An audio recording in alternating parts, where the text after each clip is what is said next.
Comes during a year with a record number of homicides, the city's greatest police staffing shortage in decades, and reform recommendations made by the U.S. Department of Justice. United States warning pilots flying to Ethiopia's capital they could be exposed to ground weapons fire or surface-to-air fire as a civil war rages near the capital. America is listening to Fox News.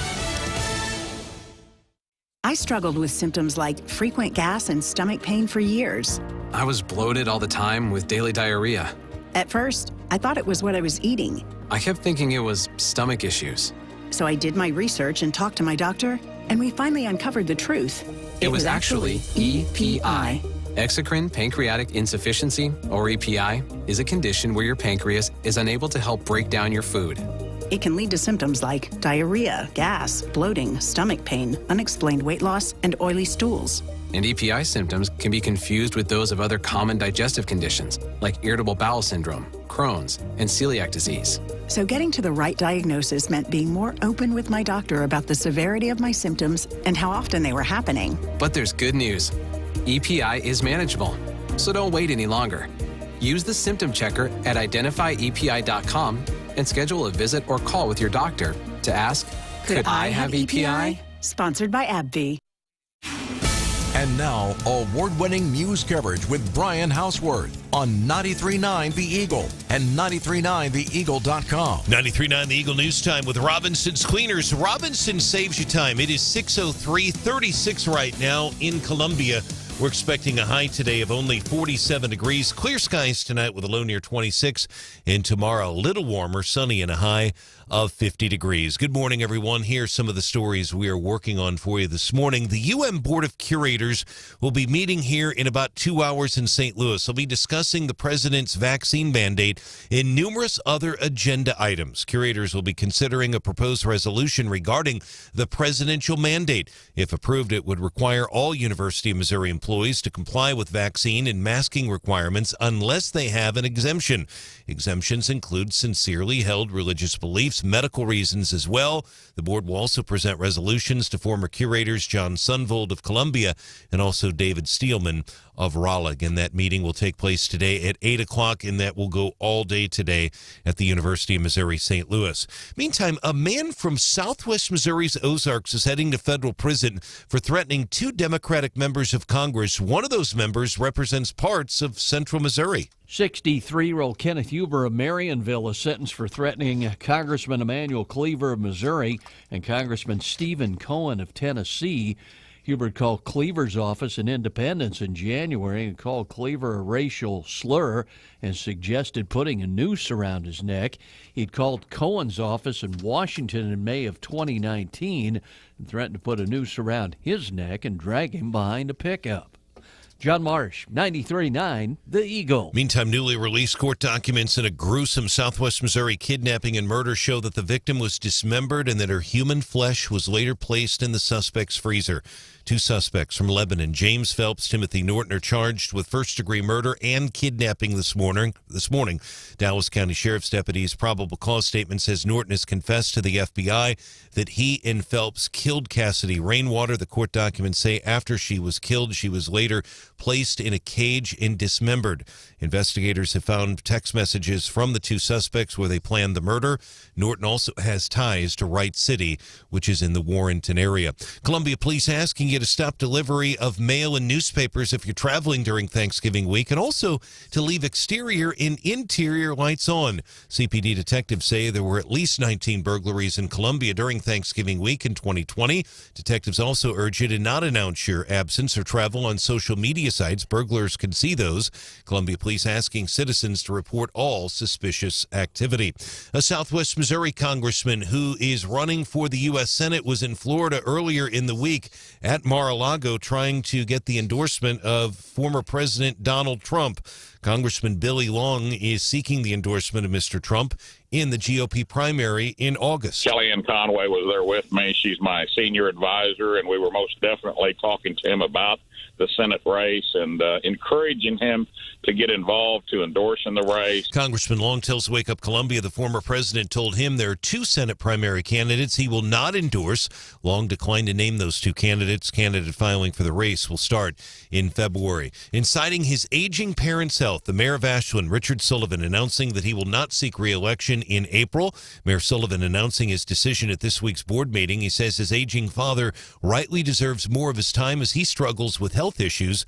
The mayor is thanking residents, Board of Aldermen, staff members, and developers. He notes Ashland is one of Missouri's fastest-growing communities. He says that the town is full of competent, capable individuals. He's encouraging others to get involved and to serve as well. 93.9 The Eagle News is brought to you on this Thursday morning by AirServe Heating and Air Conditioning, ensuring the air in which you live and breathe is comfortable and clean. For all your heating needs, log on to airserve.com. 93.9 The Eagle News Time, 6:07.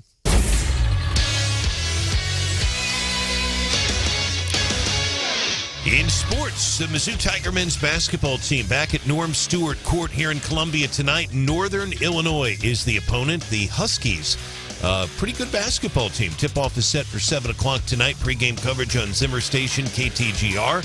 FM 100.5 will start at 6:30 tonight. Mike Kelly and Chris Trevino on the call. Mizzou women's beating St. Louis University last night, 69-53.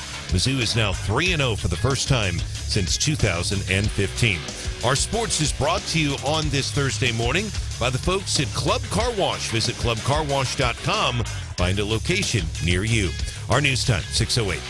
I'm ABC 17 Storm Track meteorologist John Ross, and today we're starting a bit cooler. Mostly sunny skies this afternoon, a high of 45 degrees. A cooler start for Friday, partly cloudy skies, a high of 50.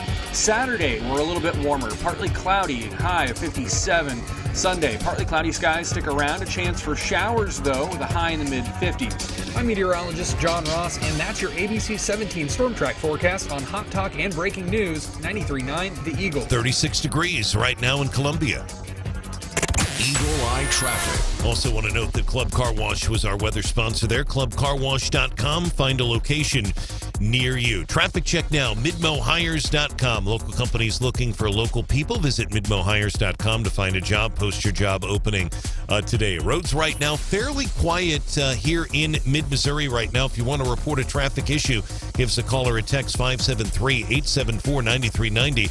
More team coverage in less than 30 minutes. And a reminder that the city administrator of Columbia, John Glascock, will join us live after the 6:30 newscast this morning. I'm Brian Hauswirth, 93.9 The Eagle. Hot Talk 93.9 The Eagle, broadcasting live from the Zimmer Radio Group World Headquarters. This is Wake Up Columbia. Wake up, Columbia. It's time to start your day. Wake up, Columbia. Hot Talk is on the way. Wake up, Columbia. To hear the latest news. Wake up, Columbia. To Branden, Rathert, and the Eagle Club. Now, here's the host of the show, Branden Rathert. Congressman Billy Long joining us here on 93.9 The Eagle. 2 questions in about 1 minute. You said you were talking to Trump. You said there's 2 people in this Senate race in Missouri that he will not endorse. Did he give you those names of the 2 people he would not endorse? He did. Okay. Can you give us those names? I cannot. I mean, that's privileged conversation. I got to ask, though, right? You can't knock a show for trying. We tried. But now I'm curious. Who are the 2? And it's not who I like in the Senate race, because, frankly, everybody on the conservative Republican side in the race, there's some I like better than others, some I like less than others, but, they check all the boxes, as we like to say. But I'm wondering, in that office in Florida, Congressman Billy Long, who's running for Senate 2022, is sitting there visiting with Trump. They've been chummy for a while, even before Trump became president. Definitely. And Trump told Billy, he said, there's 2 people that I won't endorse in the race. I'm wondering, who are the 2 people that Trump said he wouldn't endorse? The only thing and again, I don't have any inside information. I'm glad you followed up with him, and we asked, I thought, some tough questions. He answered what he could. Way to compliment yourself, Hauswirth. We asked some damn good questions. What we did to pull that out of him.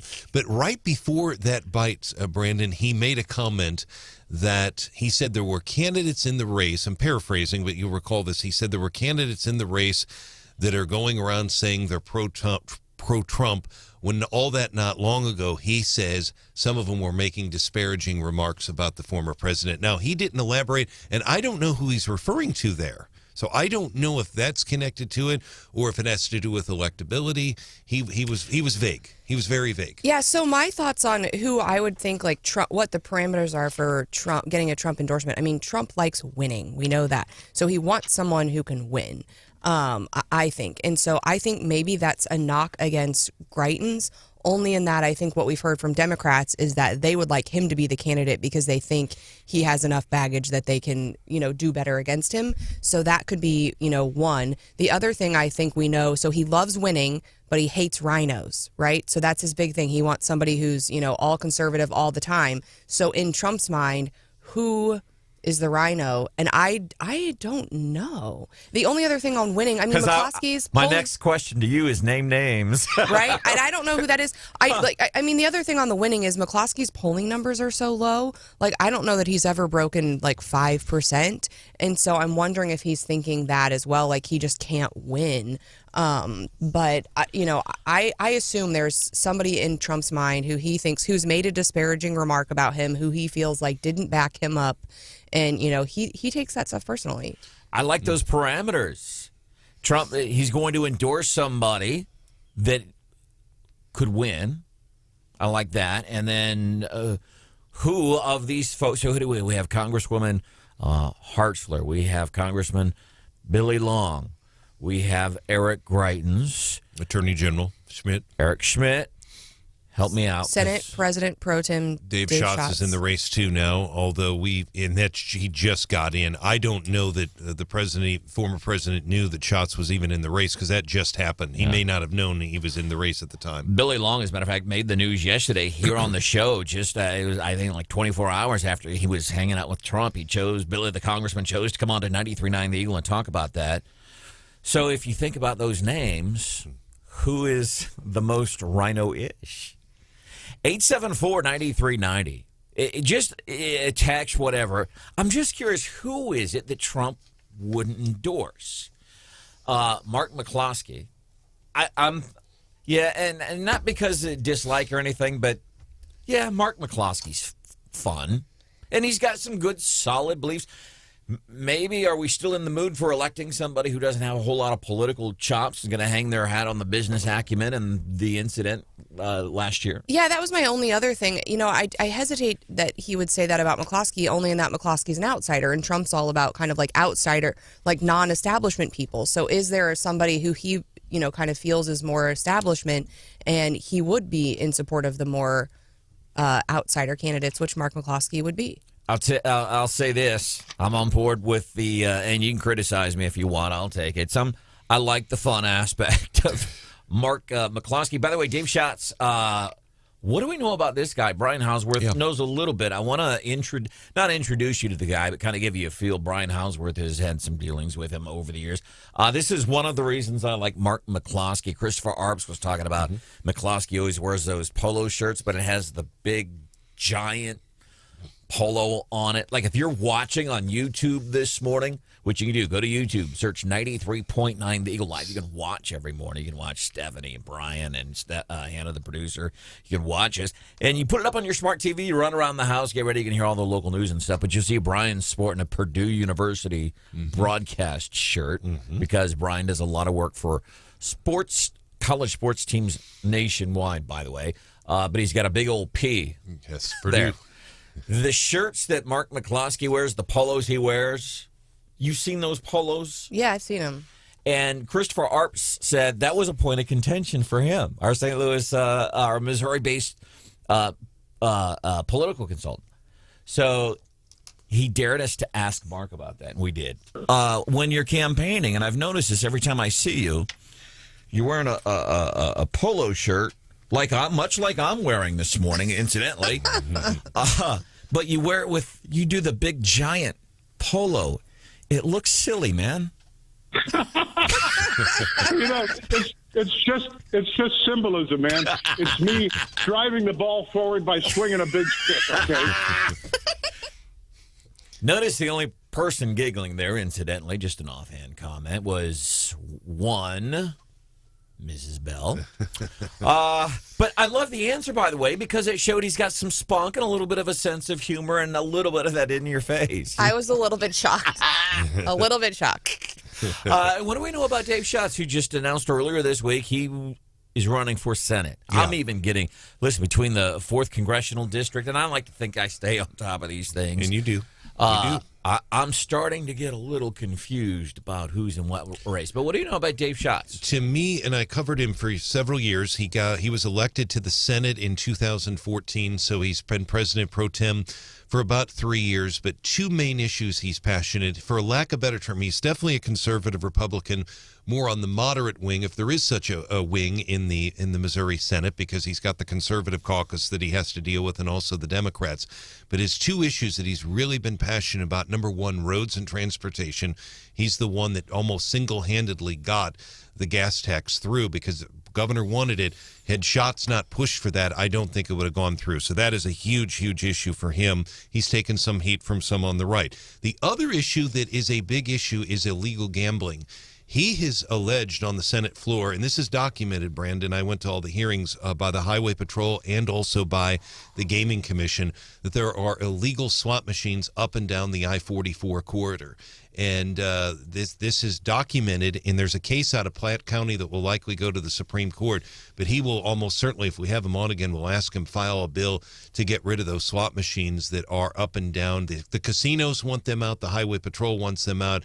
It's some convenience stores that have them in there, some bars, some other organizations. So it's kind of a sensitive issue, without a question. But that is a big issue to him. And that's some of the stuff of Schatz, who announced earlier. Is Schatz or Schatz? Schatz. And he's out of Franklin County and Sullivan, Missouri. Yes. Okay, but near the St. Louis area. It's interesting how many people from St. Louis are in this race, really, because that makes 4 total now? Yeah, his district is all of Franklin County, Stephanie, which is huge, but you're absolutely right. It goes into Chesterfield and far west St. Louis County. Very Republican area. It's the 26th senatorial district. But you're right. I mean, he's got a rural component, but he also has a very suburban component to that district. Text 874-9390. We're just kind of wondering. Congressman Billy Long told us on Wake Up Columbia yesterday morning. You can go back to 939theeagle.com, go to the Wake Up Columbia podcast and listen. It was in the 8 o'clock hour. But he said in his conversation that he had with Trump, I think less than 24 hours prior to him coming on the show here in mid-Missouri, said Trump didn't give him an endorsement. He doesn't know if Trump will endorse in this 2022 U.S. Senate race out of Missouri. But he said, Trump told him, he said, Billy, I can't do that. Billy, there's 2 people I won't endorse. And he gave him names. Mm-hmm. He said to the congressman, these are the 2 people I won't endorse. And the congressman won't tell us, and I don't blame him. Steve says he thinks the 2 people that Trump told Billy Long that he would not endorse, Greitens and Hartzler. Eric Greitens was always a big proponent of Trump. You want to know what scares the mainstream media? Trump. The truth. President Trump scares them? Eric Greitens, who scares the mainstream media, Trump. And Eric Greitens is absolutely right about that. And everybody who said that the liberal news networks would lose their rear ends in the ratings after Trump left, they were right on, man. They were correct. And former Governor Greitens certainly was close to the former president and to former Vice President Pence. They had a number of appearances before the 2018 situation came down with the charge out of St. Louis City. That is really, and if you remember, the president at the time, Donald Trump, and the vice president, they never said much, so they didn't offer a public defense, so he almost felt like they were distancing themselves from him. By the way, Eric Greitens, and I respect a lot of his beliefs and political ideologies, I really do. But what he did, and by the way, he was surrounded by bad stuff out of the prosecutor's office in St. Louis. Make no mistake about that. However, and I have something in Hannah, I never got to play it because I felt like we were beating up on the guy. And I respect his service to our country, and I respect what Eric Greitens continues to do to veterans. But I put this, and I can find the date on this, but it is whenever Greitens was on his way out. I put this piece together, never got to air it because I got sappy. I thought, his wife, who at the time was a professor at Mizzou, so they were here a lot, and I thought, man, I should back off this guy a little bit because he's got a family. And so I never got to play this. And maybe during the break, Ken, I'll play it for you. You let me know whether or not it's worthy.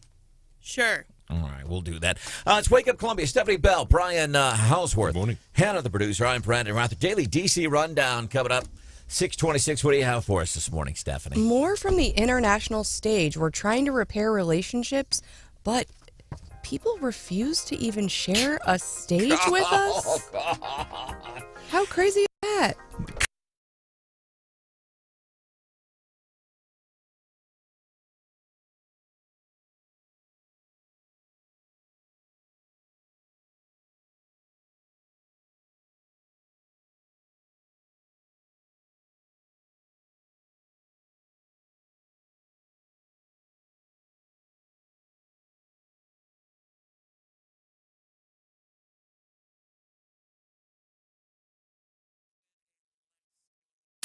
.939 The Eagle and Culligan Water want to make this holiday season special by making wishes come true. I wish for...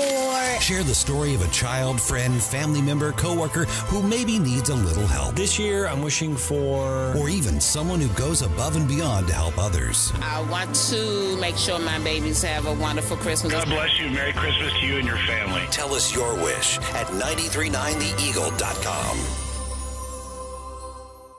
Your dream work van can now be your next van. Meet any hauling challenge in the fully customizable 2021 Mercedes-Benz Sprinter van at Mercedes-Benz of Columbia. And now you could be eligible to deduct up to $26,200 off your gross income. Hurry in and ask about the Section 179 tax savings on Sprinter vans at Mercedes-Benz of Columbia. 24/7 ColumbiaMercedes-Benz.com. Distinctively different, Drewing Automotive.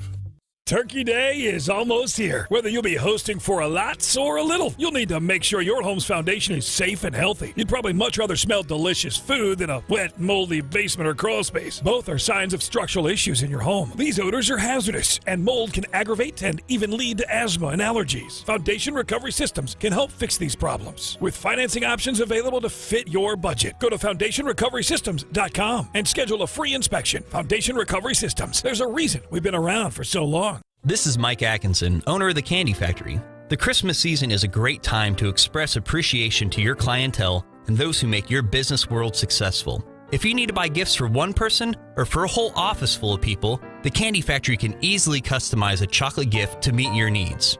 If you're in charge of playing Santa for your business, show appreciation to those who make your professional life a success. Think gourmet chocolates and let the Candy Factory make you look good. The Candy Factory at the corner of 7th and Cherry in downtown Columbia. How could you not be excited for something like the annual enrollment period for Medicare? You could change your plan. Good Lord, it's so boring. It is important, though. And instead of trying to navigate all of Medicare's madness like a chicken with your head cut off, talk to Wendy Sprouse, the Medicare nerd. She actually does get excited about things like helping you through the annual enrollment period. Don't be a chicken. Talk to Wendy Sprouse, the Medicare nerd. And make sure to ask her about her chickens. Research shows that people remember radio ads with lots of sound effects. So to help you remember that Liberty Mutual Insurance Company customizes your home insurance so you only pay for what you need, here are some zany sounds. Saving on home insurance is no laughing matter. Liberty Mutual customizes your home insurance so you only pay for what you need. The money you save could change your life. It's time for you to take your insurance choice seriously. Only pay for what you need at libertymutual.com. Liberty, liberty, liberty, liberty. Napa know-how. Right now, a 5-quart jug of Napa full synthetic motor oil is only $19.99. It's the hottest deal of the year for the coldest time of the year. So if you're in your car right now, there's no need to turn on the heat. I'm about to read this sizzler again. That's Napa full synthetic for a hot $19.99. Quality parts, helpful people. That's Napa Know-How. Napa Know-How. At participating locations does not include taxes and fees. Advertised sale price not available in some states. Offer ends 12/31/21. Free speech is alive and well in America right here. The government needs to step up and do its job. We live in a society where everybody is offended. The government works for us, not the other way around. This is 93.9 The Eagle. News, analysis, opinion.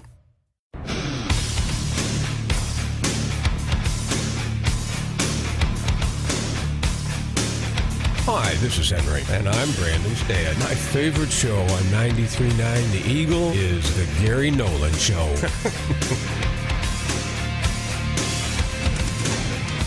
Russ Bowen here with some breaking political news tonight. CBS News confirming that Congressman G.K. Butterfield will retire. All right, so what is the significance of it? G.K. Butterfield announcing that he's going to be retiring from his position in politics. That gets us into today's Daily D.C. Rundown with Stephanie Bell. Well, depending on the makeup of a district, when you open that seat up, incumbents always have an advantage. So the more people that retire, the more people that get out, depending on the makeup of the district, might make a seat that previously no one was going to pick up, maybe in contention for the midterms. And so it is significant. We're seeing a lot. I was going to say, there's been a couple of these stories recently, hasn't there? Patrick Leahy just announced he's retiring. And so I'm looking at Ballotpedia, and it's saying among the House, currently there are 23 representatives that either are not seeking re-election for one reason or another. 15 of those are Democrats and 10 of those are Republicans. And people are kind of seeing, the speculation is some of these Democrats are kind of seeing the writing on the wall. They're watching Virginia, and they're thinking, you know what, I'm just not going to deal with it. I'm out.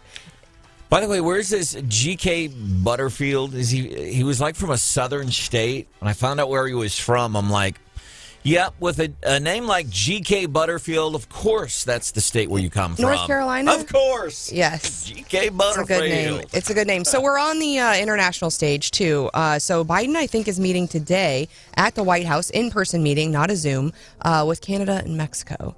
And we are hopeful that we can agree on some things there. I guess Trudeau has some issues with some of our Buy American policies. Obviously, we have some tensions with Mexico over the border. And so we'll see how that meeting goes. It's in person, so hopefully Biden's feeling good today. Oh, man. I really, there is a genuine fear anytime he gets together with leaders from other countries. Yeah. My biggest fear right now is they're going to be up on stage and somebody like Trudeau is all of a sudden going to start doing. Oh, God. Do you all smell? Right? Really? It's legitimate. Well, and, they're trying to repair these relationships. And for all the criticism Trump got about international relations, apparently we were supposed to be on a stage with Japan and South Korea yesterday. This was Deputy Secretary of State Wendy Sherman. And there was this whole thing about a press conference. We were all going to sit together, and it ended up being just us alone. And they were saying that the reason she was sitting alone was because of some bilateral differences, that they refused to even sit on the stage next to her. And it forced the cancellation of this display of unity, which they said is extremely rare. That's your daily D.C. rundown on 93.9 The Eagle. Also coming out of D.C. this morning, another health warning from the CDC. As a matter of fact, 7:10, we're going to bring in Dr. Tobler to talk about this. And it has nothing to do with the coronavirus. Fox has these stories coming up here at 6:30. Brian Hauswirth is here at 6:31. Grisly new details from a very high-profile Missouri murder case. Then City Manager John Glascock joins us at 6:35 here on 93.9 The Eagle. ABC 17 storm track forecast. Sunny, 47 today.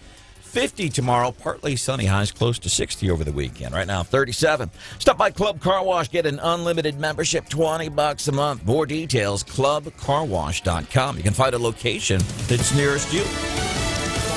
News, I'm Karen McHugh. President Biden welcomes the leaders of Canada and Mexico later today to the White House. The president set to meet with both Canadian Prime Minister Justin Trudeau and Mexican President Andrés Manuel López Obrador, and there are plenty of topics on deck. Expect the conversation with the Mexican President Obrador to focus heavily on border crossings and those border facilities that are overwhelmed. Fox's David Spunt. Meanwhile, the Senate is ready to move on a $780 billion defense bill. The 2022 National Defense Authorization Act had been stalled over whether or not to include a bill sponsored by Senate Majority Leader Chuck Schumer that seeks to subsidize scientific research as a means of competing with adversaries like China, with a ranking member of the Armed Services Committee, Senator James Inhofe, opposed to including that measure, saying it was unrelated.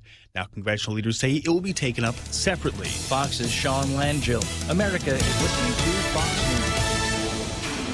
And now, award-winning news coverage with Brian Hauswirth on 93.9 The Eagle and 93.9theeagle.com. 93.9 The Eagle News Time with Robinson's Cleaners. Robinson saves you time. It is going to be a beautiful day today. Sunny with a high of 47. It's 35 right now in Columbia. 34 degrees in Jefferson City. Good morning, everyone, and here are some of the stories we are working on for you at this hour. A Southwest Missouri man is heading to federal prison. He was convicted of threatening Democratic members of the Congress, including Congressman Emanuel Cleaver, who represents Saline County here in mid-Missouri. 63-year-old Kenneth Hubert of Marionville has been sentenced to 2 years, 6 months.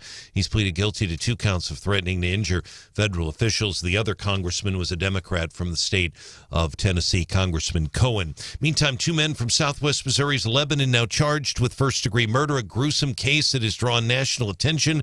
Timothy Norton and James Phelps charged with kidnapping and killing Cassidy Rainwater, who was then dismembered. UN Board of Curators meeting today in St. Louis are going to be talking about the president's vaccine mandate.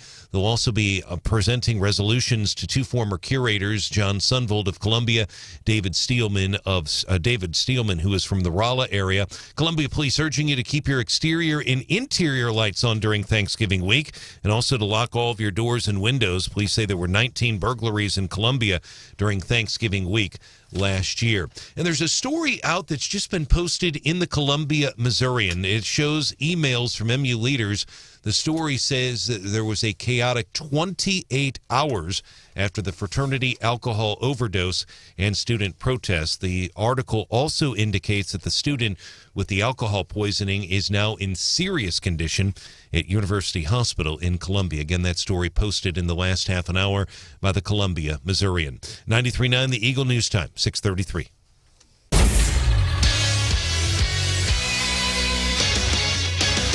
Turning our attention now to sports, the Missouri Tiger men's basketball team is returning to Norm Stewart Court tonight to battle Northern Illinois. Tip-off is set for 7. Pregame coverage on our Zimmer station, KTGR. It will begin at 6:30 tonight. Mike Kelly and Chris Trevino on the call. Mizzou women's basketball team beating St. Louis University 69-53. Mizzou 3-0 for the first time since 2015. 93.9 The Eagle Sports is brought to you this hour by Witt Print Shop. Witt Print Shop, where your printed products are so much more than ink and paper. He is on Vandiver Drive. 93.9 The Eagle News Time, 6:34. Eagle Eye Traffic. Traffic check, midmohires.com. Local companies looking for local people. Visit midmohires.com to find a job or to post your job opening today. Roads right now are quiet here in mid-Missouri. If you want to report a traffic issue, give us a call or a text, 573-874-9390. More team coverage in less than 30 minutes and breaking news immediately. I'm Brian Hauswirth, 93.9 The Eagle.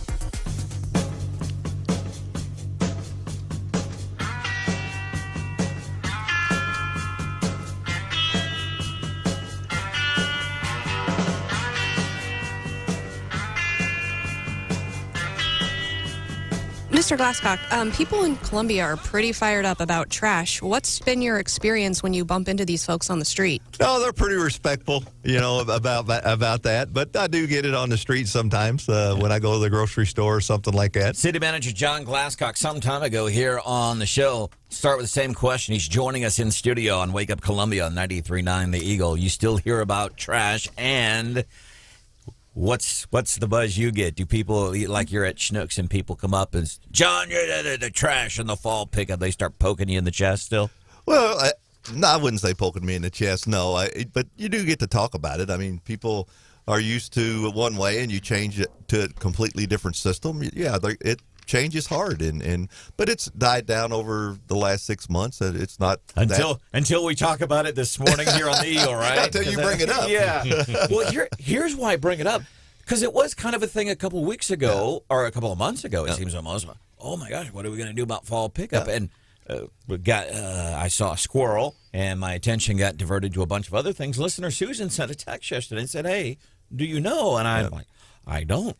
Let's find out. So thanks for coming in. You bet. So people were trying to figure out a couple of months ago, what's the plan? And it sounded like there was perhaps a Travis Kelce fumble on how you were going to handle the fall pickup, or how it was communicated. It's probably how it was communicated. We took a report to council, like we always do. We always want council's opinion on things.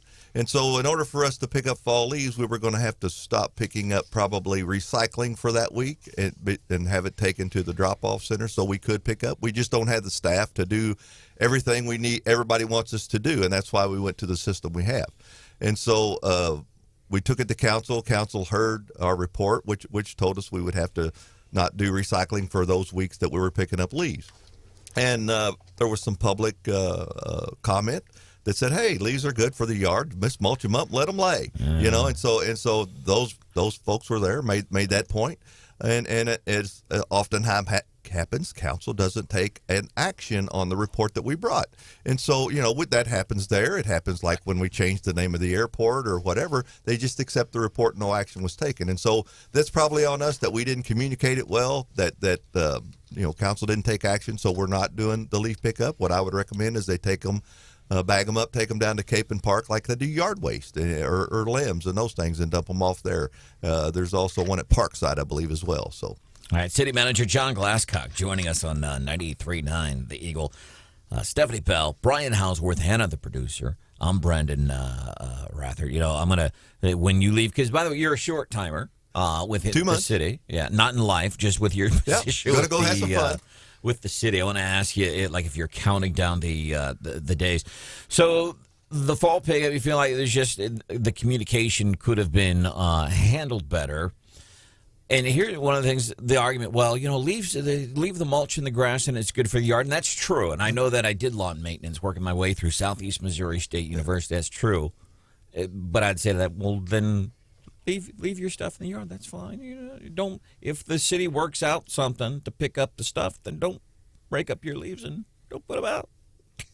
If that's how it seems, that simple sometimes. But I want to highlight what you said, because I'm going to clip this for future reference. You said, and as usual, the city council doesn't take action. I didn't say usual. I said sometimes council don't take action on things that we bring forward. And you're probably more accurate than I am. But I mentioned that because that's one of the things when I talk about the city council, and I've played audio to back up, but a lot of times, and I understand, let's form a committee. Let's do a steering committee. Let's do a group. Let's have a focus. They do that a lot. And so that's what I heard you say as the outgoing city manager. Well, what I would tell you is there's always another side to the story. There's people that want us to pick up leaves. There's people that don't want us to pick up leaves. There's people that want people to have row carts. There's people that don't want to have row carts. And so there's always, and council has to weigh that out. And I'm going to tell you, it's a tough job because this town is about 50-50 each way every time. And so you have to, you're going to make somebody upset. Oh, I know. And that's one of the things, you've always known that. You've always been open about it. But my point is, you said the city council doesn't take action. I'm going to clip that for future reference, and I'm going to use it out of context. I'm sure you are. You know that, right? I'm sure you are. That's what you do. By the way, but you know what? We have fun with it. I know, and that's what we appreciate and what I personally respect about you. By the way, Michael Trapp, former city councilman, 2nd Ward for a long time, did a lot of, lives life on an altruistic plane, does a lot for this community. I just learned he's moving to Kansas. Mm-hmm. That bummed me out, but he was another one. The conversations between Michael Trapp and Gary Nolan, host of the Gary Nolan Show, were epic. But Trapp would come on. Right. Knowing what he was getting into. I have a gift for you, by the way, before I go, so remind me. Branden, thank you so much. Mr. Glascock, I appreciate you joining us on Wake Up Columbia. Two totally different topics, two quick questions. Number one, the shootings in downtown Columbia. 8 shootings downtown since mid-September, and Councilman Pitzer referenced on our show the other day overtime costs with the police. Do you have a ballpark estimate on how much the overtime is costing and how many officers are working downtown? Well, I don't know those numbers right off the top of my head. It would be just speculation on my part. But I can tell you, Chief Jones told me that shooting, some of my officers or our officers worked over 16 hours that day. Wow. And so, when you're investigating and doing those things, you just can't hand it off to the next shift that comes in. You have to continually work that. And so, those are the things that they're running into, that they're working those long hours when those things happen. So we are looking at that. But it doesn't matter what it costs. We have to do our job. And so, that's the one thing that I would tell you. We will always be there. Bottom line is there's no question about it. You'll do your job. 16-hour days, that's exhausting. It is exhausting. And it's hard to make up. Totally unrelated, but a very important issue, and then I'll turn it over to Stephanie. But I interviewed a gentleman on the phone. You probably heard my story. I didn't roll tape, but I talked to him on the phone, and he testified at the council meeting the other day. His name is Walter Minner, Minner, and he alleged, and he said this as well to the council, he alleged that we know there's a quarry over on Blackfoot Road. Correct. And he is saying, sir, that the dump trucks are crossing the yellow line, traveling to and from the quarry. He says that road wasn't built for the dump trucks. He wants the council to take action. Your reaction, sir, to his testimony? Well, and my reaction is it's a public street, and it's hard to dictate who goes up and down the road. And Blackfoot Road has been a public street. It was a county road for a long time. Some of it got paved years ago. I know the county put a connection through, and it's concrete on the other end. So people do travel that. Dump trucks do travel that. Concrete trucks travel it. Used to be a concrete plant there. Right. We know the issue. The issue is that it's a public street, and it's hard to restrict those. If you start restricting that street, what are you going to do for everybody else that has a problem with another one that crosses the line? Not necessarily a truck, but maybe a car. Maybe some teenager lives on that street that doesn't drive the speed limit, and so what do you do for that? And so we constantly have to look at what the safety is on our public street. You know what I'm really excited about is like your visits when you leave the city manager's office. I just got to tell you, I'm being honest with you. I can't wait till you come on after you have. Are you going to have me on? Oh, yeah. We will have you on more after you leave your employee with the city. John Glascock, city manager, here on 93.9 The Eagle, hanging out with us this morning on the radio station. Folks been asking, hey, what about fall cleanup? So we're answering some of those questions. Yeah, and on that note, you are going to be leaving soon. And as a point of personal privilege, down in Ashland, we will be hiring a city administrator soon. So I kind of wanted to hear from you, reflecting back and, for anybody who's coming in, what advice do you have for other city managers? What are the main challenges, and what do you think are like the skills in that position that have really helped you in this job? Well, as I was saying before, we have to work with all people. Columbia's supposedly a nonpartisan government. They hire a city manager to run everything. The council sets policy, and I implement those. And so it's not a difficult job, but it's a time-consuming job. It takes a lot of my time to do this job. When you get a call at 3:30 in the morning that we have shots fired downtown, 5 people hit, it's a long day, and I've been working that all week long this week since that time. So what I would tell you is make those relationships. You got to listen to both sides. You're going to hear it from all sides because Columbia is a 50-50 town. I'm just going to be honest about it. City limits. What about the city limits? That's not 50-50. Huh? No, it's not 50-50. Maybe Boone County. John Glass. I'm going to tell you, from my standpoint, it's 50-50 because sure. I hear it from both sides. So to me, it's 50-50. I don't take polls. I don't take surveys, but I hear it from both sides. So are you saying we're just louder than them? So it feels like it's 50-50? No. I love watching you tap dance, by the way. It's been one of my favorite. No, I'm kidding. City Manager John Glascock. If you can hang out for just a few more minutes, we'll take a break, come back, and talk about public safety in the city. And anything positive that you want to mention for the city, because I believe that's important. By the way, off the text from Caleb, 874-9390. It needs to be known, do not leave bags at the mulch site. Correct. You dump them out. You leave your yard waste, just like you bring your limbs and whatever. You don't leave plastic. You don't leave the bags with the leaves in them. You just dump them out on the ground. City Manager John Glascock, what can we look forward to as it relates to public safety in Columbia, specifically downtown? We'll continue our conversation with John Glascock coming up on Wake Up Columbia on 93.9 The Eagle.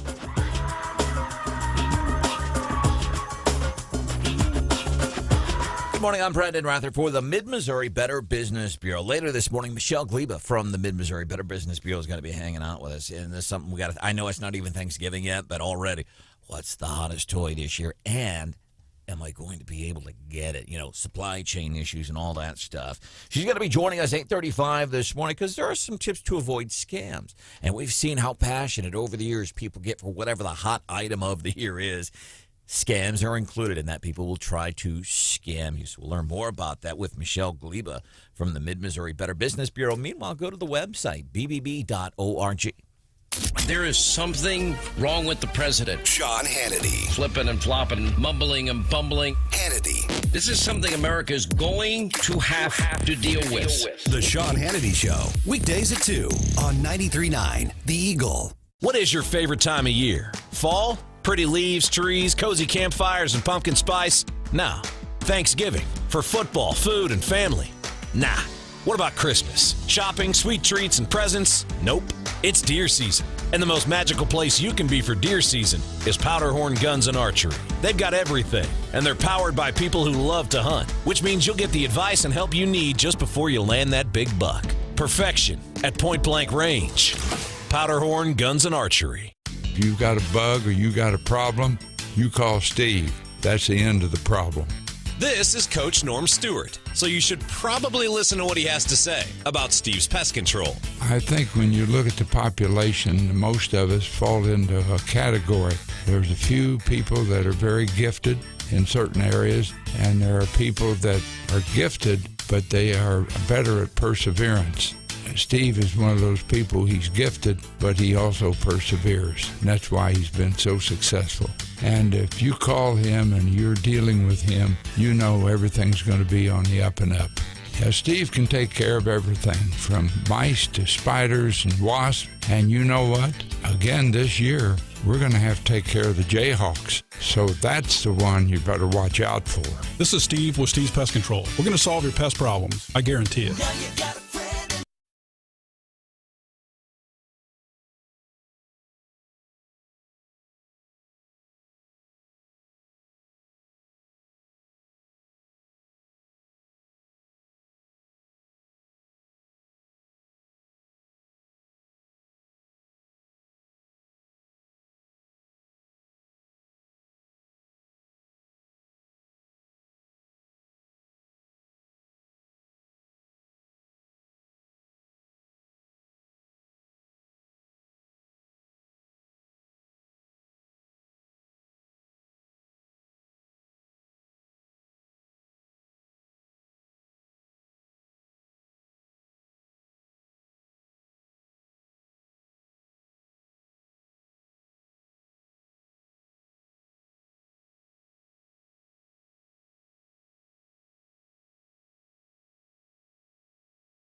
People are talking about Branden Rathert. He's an outstanding man, and I'm sure that he'll do very well. I think he's just outstanding. This is Wake Up Columbia, 93.9 The Eagle.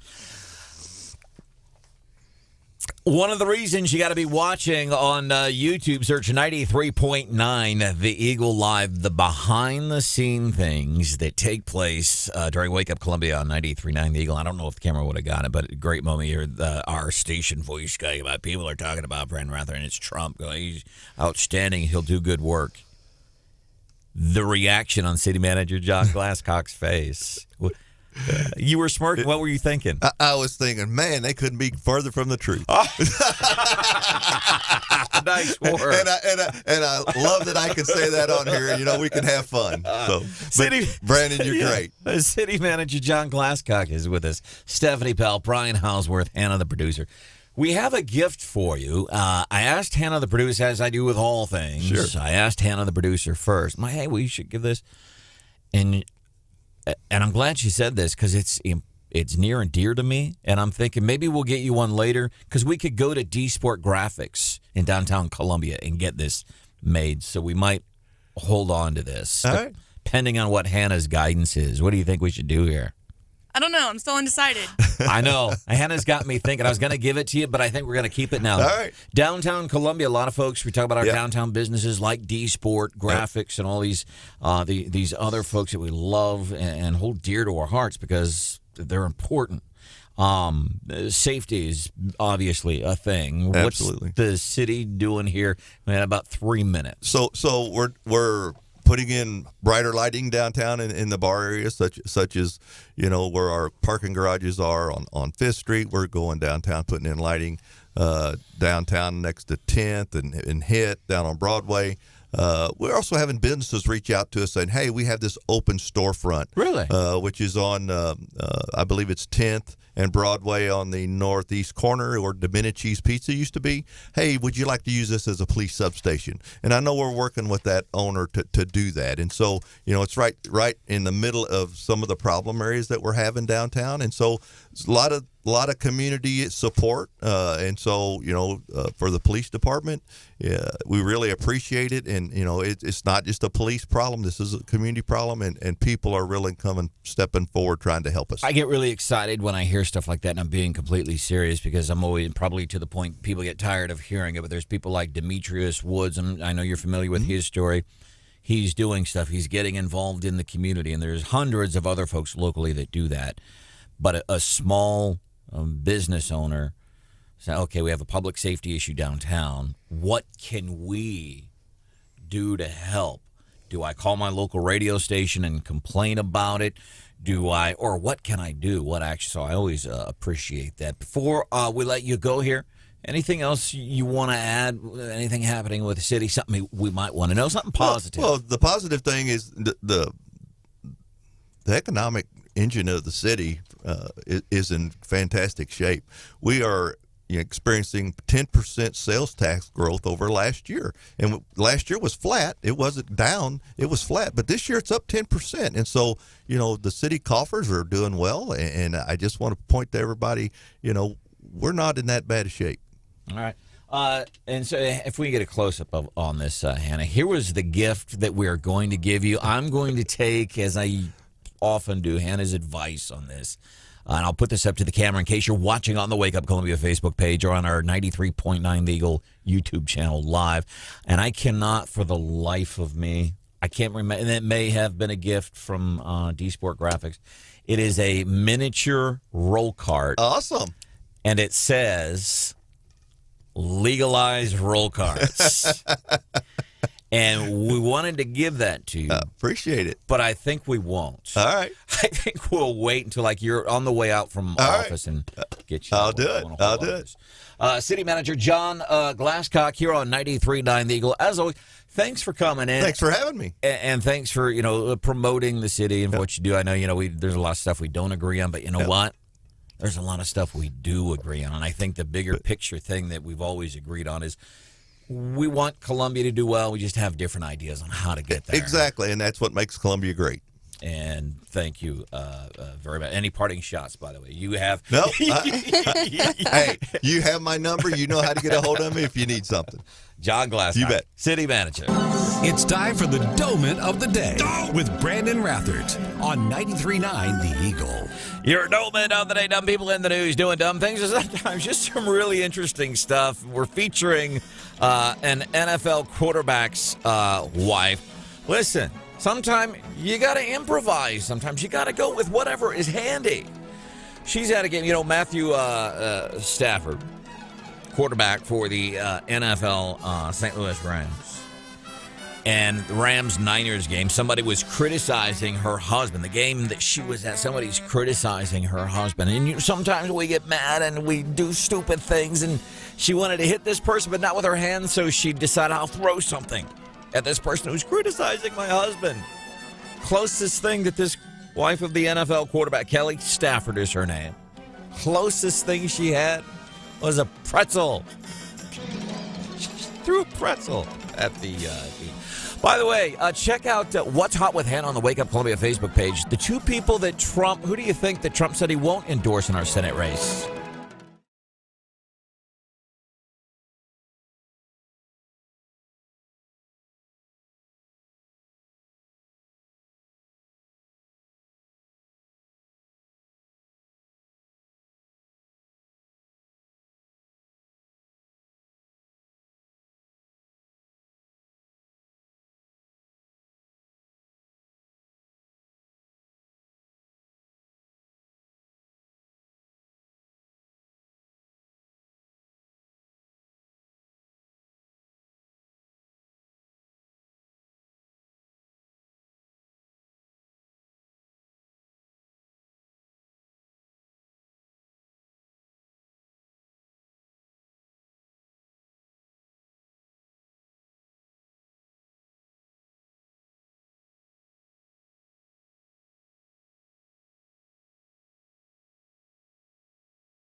A pair of court cases that people are watching closely. CJ Papa, Fox News. 18-year-old Kyle Rittenhouse on trial for murder in Wisconsin. Day 3 coming up for the jury that will deliberate his fate. And in Georgia, 3 white men on trial for murder. Fox's Eben Brown has the latest. CJ, Wednesday was the first day of testimony from the 3 defendants charged with murdering Ahmaud Arbery, a black man who was killed while jogging through a suburban neighborhood. Defendant Travis McMichael took the stand. They had a pistol stolen out of my truck. What kind of gun was it? It was a Smith & Wesson M&P 9C.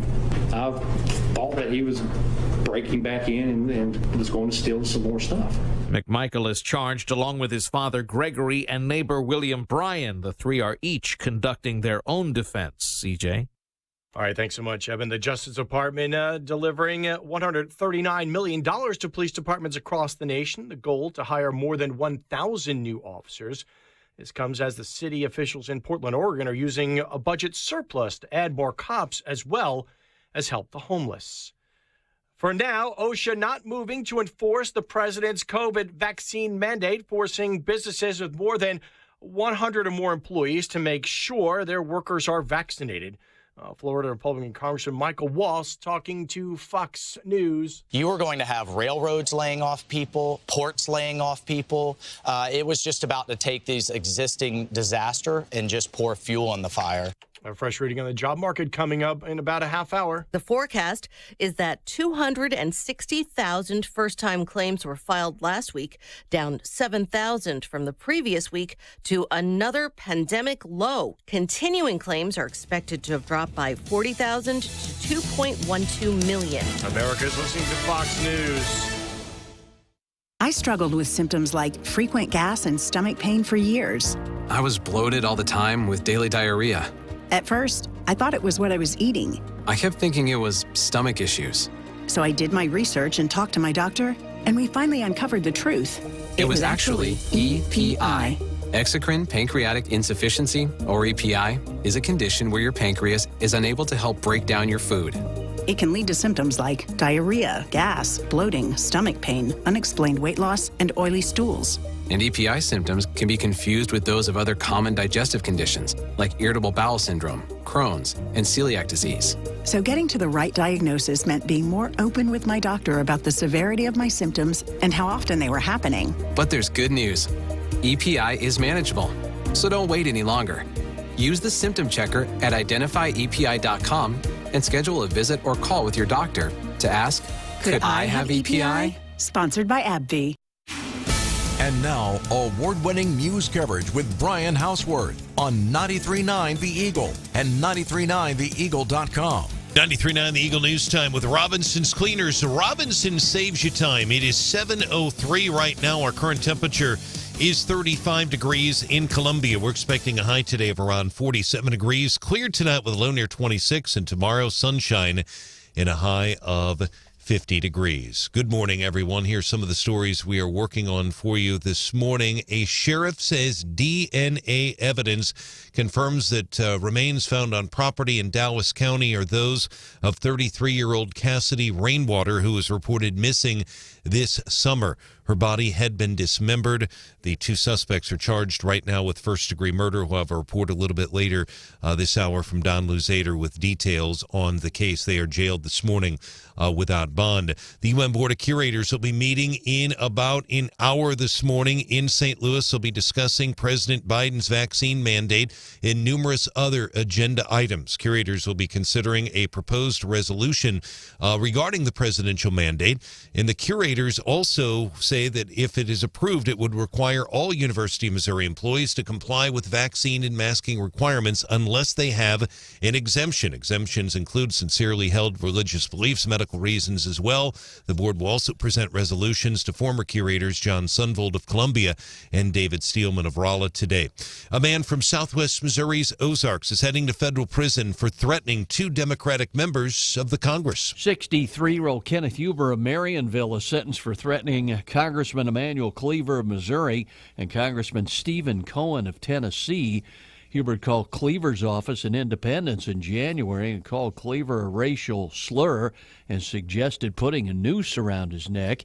He'd called Cohen's office in Washington in May of 2019 and threatened to put a noose around his neck and drag him behind a pickup.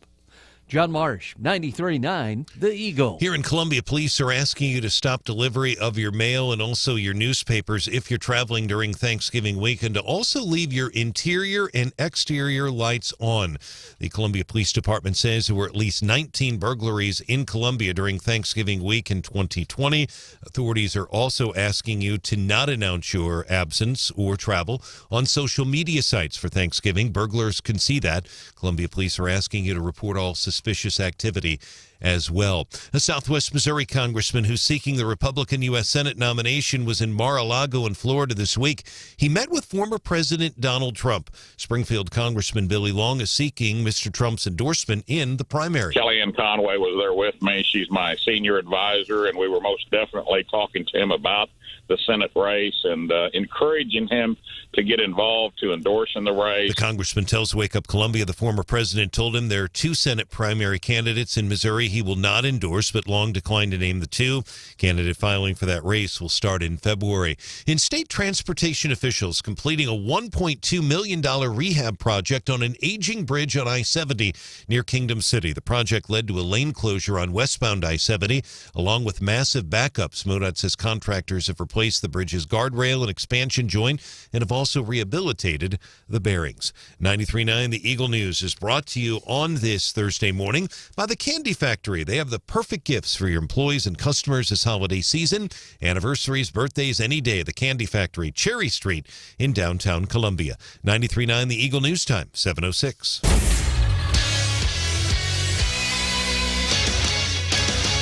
In sports, the Mizzou women's basketball team is now 3-0, first time since 2015. That's the year they started 13-0. They beat St. Louis University last night, 69-53. Men's basketball team back at Norm Stewart Court tonight. Northern Illinois, the opponent.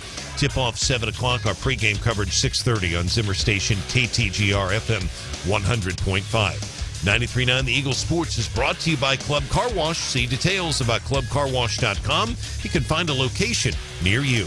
93.9 The Eagle News Time, 7:07.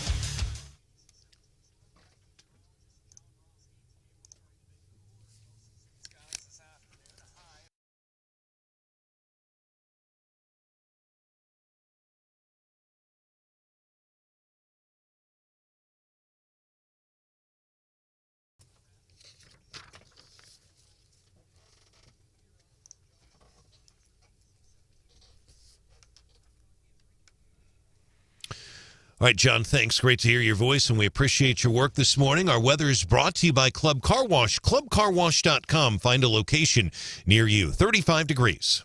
Eagle Eye Traffic. Traffic check. MidmoHires.com. Local companies looking for local people. MidmoHires.com. Find a job. Post your job opening today. Roads have been pretty quiet right now on the streets of Columbia as well as mid-Missouri. Beautiful sunrise this morning. It rose at 6:54. Still coming up as we speak right now. If you want to report a traffic issue, call or text us 573-874-9390. More team coverage in less than 30 minutes and breaking news immediately. I'm Brian Hauswirth, 93.9 The Eagle.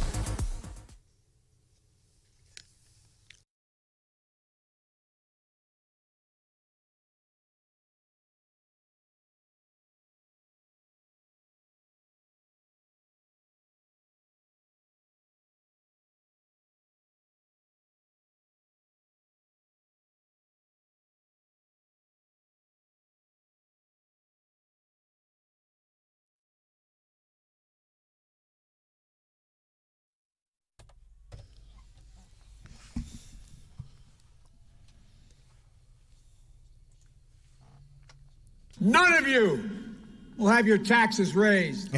Anyone making less than $400,000 will not see a penny in taxes raised. You'll actually see your standard of living go up and your costs go down. That was 13 months ago.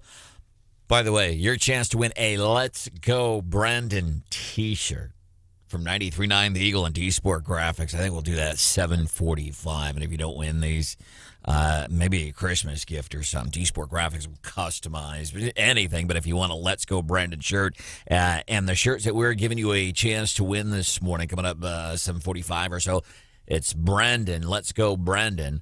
Branden is spelled Branden. So that way you can wear it out in public. If you encounter somebody who suffers from TDS, Trump Derangement Syndrome, they won't punch you in the face, because we know that's a lot of they get violent. People, they get violent. So you can wear these shirts and not fear for your life. Interesting. This speaks to the argument how out of touch, which is, I don't know, reality. A lot of people on the far left, where they're New York Times journalists, the bastion of journalism. And she said in the tweet, basically she said we're whining. Conservatives are whining about inflation. Right. And it only affects rich people? It only affects rich people. Yeah, it's the rich people who are whining. And she goes into this mathematical equation, and you know what? That crap, it doesn't matter. First of all, apparently she was factually inaccurate. Second of all, that doesn't matter to people. The reality is we're paying more for gasoline. We're paying more for cherub tomatoes. We're paying more for everything. Plane tickets. And it only affects the rich. Dr. Tobler is joining us, and I hope I'm not being inappropriate here. I'm stereotyping. Anytime I utter that phrase, I hope I'm not being inappropriate. Hannah. I get nervous. He gets a death glare that basically says, watch what you say. I'm gonna stereotype something about you, man. I'm assuming that since you studied very hard and worked really hard for years, you became a doctor. You run a medical facility. You're sought after nationwide to comment on this stuff, and you live right here in Columbia, which I love. I'm going to assume you make a lot of money. I want to ask you, are you being affected by the inflation? Yeah, I'm being affected, Branden. It's because the cost of the goods and services that I have to buy, whether I'm an administrator at a hospital or a small practice, and there's a lot of those in the Columbia area, or whether I'm having to figure out how to cope with those inflationary prices in my goods and services to run my business, that then gets passed on in terms of not as generous a wage increases as I'd like to give, right? And so on the economic side of the ledger, as an employer and a manager of people, I struggle because they're working their butts off, especially during this COVID thing. And the cost of everything has just gone skyrocketing. And this is an environment where, especially with Medicare and Medicaid, the reimbursements have been flat to barely increasing. So it doesn't keep up with the cost of inflation. So something's got to give. And sadly, it usually results in not as much wage increase as people deserve and I'd like to do. On the patient side, when I take care of people, I feel it, Branden. I feel these, single working moms, working couples that are struggling to buy basic commodities of life, put fuel in their tank. They feel it, and that translates to psychological, emotional problems, tension in relationships. We know the biggest driving force of relationship breakup and divorce is economic problems, right? Financial problems. So I see that. I feel that in the practice, too. So, yeah, I'm blessed. I mean, it doesn't affect my wife and I and our ability as much to buy a pound of bacon as maybe others who aren't as fortunate financially, but I feel it indirectly that way, and it troubles me.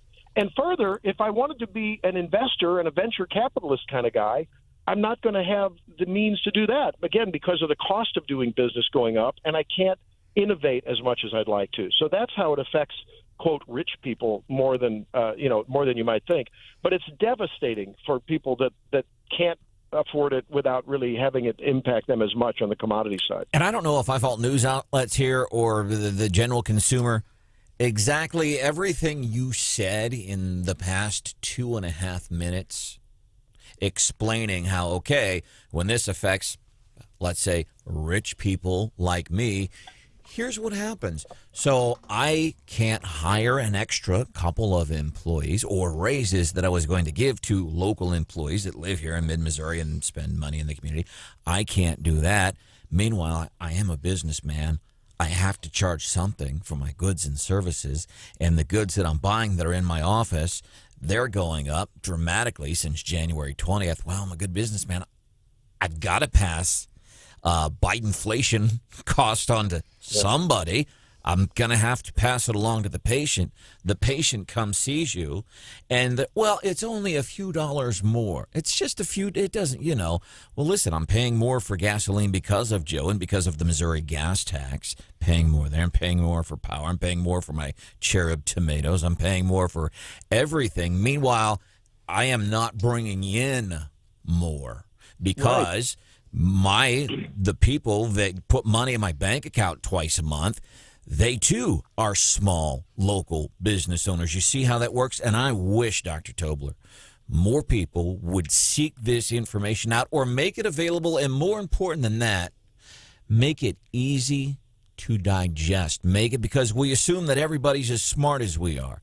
And I'm telling you, when it comes to conservative messaging, and Hannah and Stephanie laugh at me sometimes for this, but I think we need to change the messaging of conservative principles as a whole, because a lot of times we use phrases that are too fancy. A lot of times and I'm guilty of this, might talk down to people.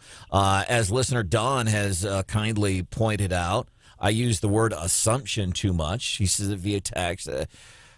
But I don't think so. I don't think assumption's overused. No, that sets the stage for what you're going to talk about. I'm assuming Don gets the show and he's poking fun at me. But here's the thing. We, as a whole, we need to, I hate to use the phrase dumb down our messaging, but we've got to talk in more realistic terms about how these things affect people, as you have just so deftly done with the economy and Bidenflation, how it hurts people like, rich people like you. We need to do more of that, Doctor. Yeah. And I have to tell you, at our medical facility, we only raised prices this year 2 or 3%. I forget the exact number. My controller fixed it up. But we can't afford to anymore make health care more inaffordable than it already is. And so, we're struggling to try to make health care affordable in this context of people that are struggling to put food on their table and fuel in their tank. And it's really, really, it eats at your heart. It really does. And when you watch how it affects people in their homes and you see it in the office, it's very troubling. So, yeah, you're right. We have to admit the fact that there are people that do better than others, but that doesn't mean that we can't be honest about that and then be honest about how it affects everyone sooner or later. And that is how it works. I would highly encourage you. Hannah does an excellent job, typically by 10 o'clock every morning. The Wake Up Columbia podcast, Wake Up Columbia on demand anytime, all the time, is posted on our website, typically by 10. Here's what I would suggest you do today. Go to our website, 939theeagle.com. Go to the podcast. Listen to our conversation with Dr. Randy Tobler today. And then share that with people you know and say, see, this is how what Biden is doing, man. This is how it's affecting people like Hannah, the producer, and Stephanie Bell and myself. Listen, I know we wanted to talk about CDC and equity or equality. Is that something we can talk about next week? Because I want to ask, okay, it'll still have legs then? Critical race theory is seeping into the American Medical Association. It has no business there. Let's talk about it. But I know why. It's climate change. I want to ask your opinion on something. Hannah has posted What's Hot with Hannah on the Wake Up Columbia Facebook page today. Congressman Billy Long was on our show yesterday. He's running for Senate 2022. And this was, I think, less than 24 hours. He was hanging out with Trump in Florida. Him and Trump are chatting. And Congressman Billy Long, he admitted, he said, I don't have Trump's endorsement. I don't know if he'll endorse anybody in this race. But I thought the interesting part of that conversation was he said Trump told him, he said, Congressman, I don't know who I'm going to endorse, if anybody. There's 2 people in that 2022 U.S. Senate race that I will not endorse. We're wondering, not who we think is the weakest candidate, not my opinion on who would win or who should win. Who are the 2 people that Trump said to Congressman Billy Long that he wouldn't endorse? Yeah, I know. Hannah's posted that question on the Wake Up Columbia Facebook page. I'm anxious to get to some responses. Yeah. From that angle, who is it that you think that Trump would not endorse in the 2022 U.S. Senate race? Would you care to dip your toes in the water of assumption here? I don't know. You're asking a tough one there. I'm surprised. I would think he would endorse Billy Long. I wonder about Greitens. But I don't know. Greitens might be the first guy he does endorse. You never know. Despite all of the baggage, they've got some commonalities between them. Let's just put it that way. Dr. Tobler, by the way, pleasure seeing you and your lovely wife last night. I think I speak for Stephanie and Hannah. Yep. We thoroughly enjoyed our time with you. We did. It was great to see the whole team. You guys have the groove. Something else. Great Thank to be you, with man. you. We appreciate that. And I want to give kudos to listener Don really quick. This is what I mean when I say, man, please know we appreciate you here on the show, and you get it. I was teasing about a text listener John sent. Said, please tell Branden he uses the word assume or assumption too much. And he even sends a song. I haven't had a chance to check it out yet. And I said, I'm guessing Don gets it. He's teasing. He's making fun because that's how everybody. He texts back and says, yes, Branden, I'm teasing you. Please listen to that song. So we should do that. All right. Did I just completely spoil What's Hot with Hannah? You kind of spoiled it like all morning. Yeah. Any interesting responses or kind of like a common theme that you're seeing? So What's Hot with Hannah on the Well, we have 2 family members that have weighed in so far. So. All right. So in other words, people don't really care. Well, I mean, you got to give it time to simmer. We'll let it simmer and see what we can come up with. It's 7:25 on 93.9 The Eagle. Coming up this morning, a holiday wish. Got a chance to chat with this couple yesterday. Well, actually, it was the husband. And this holiday wish, again, we go back to these fundraisers and all this stuff. It's really small things that make a big difference. I talked with a guy yesterday, and his holiday wish. Here's Zimmer Radio Group, 93.9 The Eagle, is doing this holiday wish, helping make holiday wishes come true. His one holiday wish, like, I felt bad because I think about the big my big white guy problems I have in life. Like the price of your cherub tomatoes? Price of cherub tomatoes over $6. That's wrong. That's wrong. But this guy, his one wish for Christmas, and it wasn't for him. It was for his wife. And I'm like, wow, it reinforced that, it's just those really small things. Hear what his Christmas wish was for his holiday wish was for his wife. That's coming up 7:45 on 93.9 The Eagle. Good morning.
This is Wake Up Columbia, featuring Branden Rathert on 93.9 The Eagle. Stafford, quarterback for the NFL St. Louis Rams. Oh! Whoops. Almost had it. Thanks to Neil for pointing that out, because it totally went over my head. Dolman of the day. We do it every morning, 6:57. Just kind of interesting things in the news, dumb people in the news. Matthew Stafford, quarterback for the Los Angeles Rams. His wife. Good job. Gold star. Oh, you do such a good job. Good boy. And so, his wife was in our Dolman of the day. She got upset with a fan who was criticizing her husband. And she threw a pretzel at the fan, and I just thought it was funny. Anyhow, and I said the St. Louis Rams. So good catch on the part. Before we get into what's hot with Hannah, because I'm loving this question this morning. Apparently, I'm the only one because nobody else is really weighing in on it. Listener Don sent us a text that Branden, you use the word assumption too much. Please do yourself a favor and listen to the Assumption song. This is good. It's funny, and it's a psychological play because the song proves its point. I'm not going to ask Hannah whether or not we can play it because I'm afraid of the answer I might get. Let's be honest, you don't listen to me anyways. If I tell you something you don't like, you do what you want. That's not always true, though. Maybe not always, but... So, Stephanie... There have definitely been times where I have advised you... Yeah, and I'll do it anyway. And you do the opposite of what I told you to do. Stephanie heard it. If I were to ask you, there's no bad word, nothing. It'll make you blush. It is based on assumptions. That's coming up at 7:35. And that's probably when we're going to get to What's Hot with Hannah, too, is at 7:35. I'm loving the question you posted today on our Facebook page. So Congressman Billy Long revealed on Wake Up Columbia yesterday morning that he had a personal conversation with former President Trump, and Trump revealed to him that there are two people currently in the Senate race that he absolutely will not endorse. And we asked Billy, like, what were the two names, the two people he said he would not endorse? And Billy said he knows, but he can't tell us because it was a personal conversation, which we understand.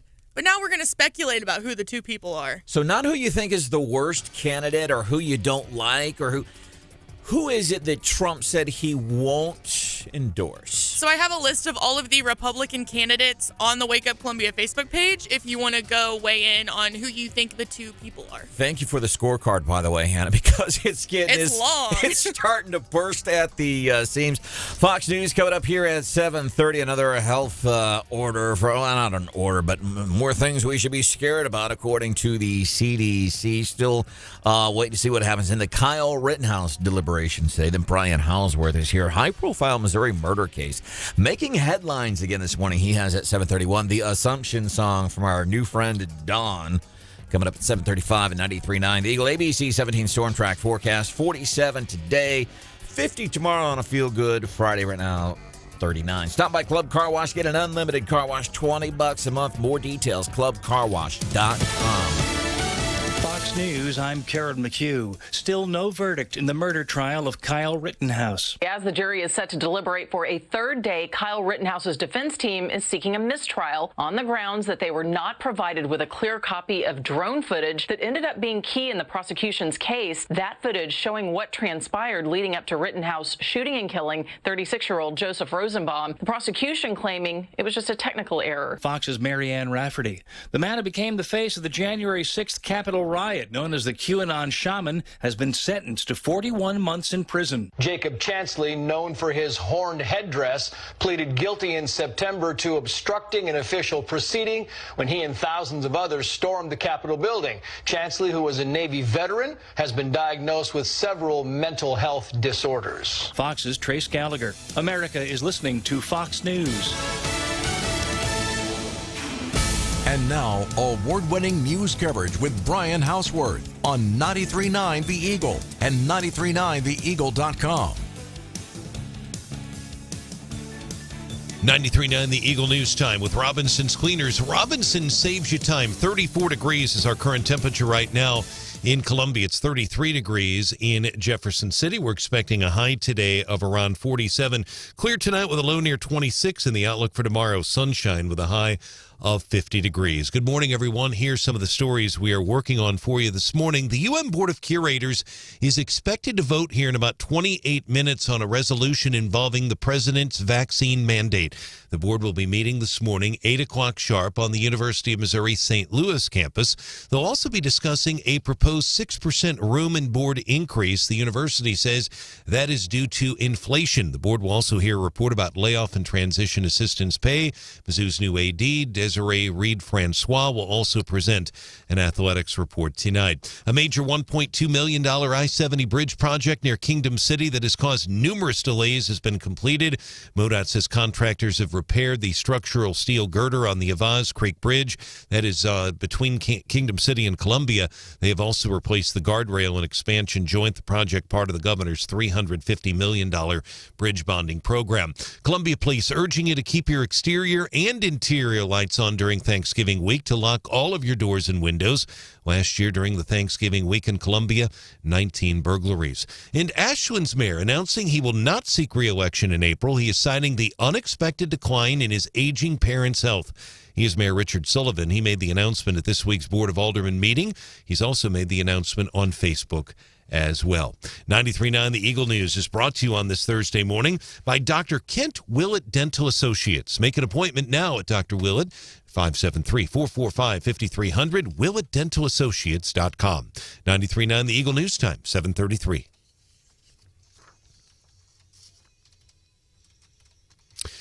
Turning our attention now to sports. Let's start with hockey. The Blues playing their third straight home game tonight downtown at the Enterprise Center. They'll be hosting the San Jose Sharks. Puck will drop tonight, 7 o'clock at Enterprise. Chris Kerber will have the call for you on the radio tonight. The game will also be on television. Mizzou Tiger men's basketball team back at Norm Stewart Court tonight, battling Northern Illinois. Tip-off 7 o'clock. Pre-game coverage on Zimmer Station KTGR FM 100.5 will start at 6:30. Mike Kelly and Chris Gervino on the call. In Mizzou women's basketball, beating St. Louis University last night, 69-53.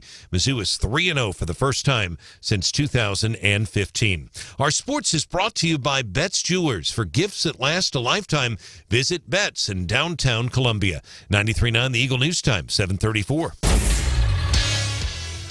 Eagle Eye Traffic. Our traffic check with MidmoHires.com. Local companies looking for local people. Visit MidmoHires.com to find a job or to post your job opening today. Roads right now in pretty good shape. We haven't had any major problems on the roads this morning. Again, that Kingdom City project has been completed. They may be doing a little bit of cleanup work. Essentially, though, it is done, and that had caused a lot of delays, so good news there. If you want to report a traffic issue, call or text us 573-874-9390. More team coverage in less than 30 minutes and breaking news immediately. I'm Brian Hauswirth, 93.9 The Eagle.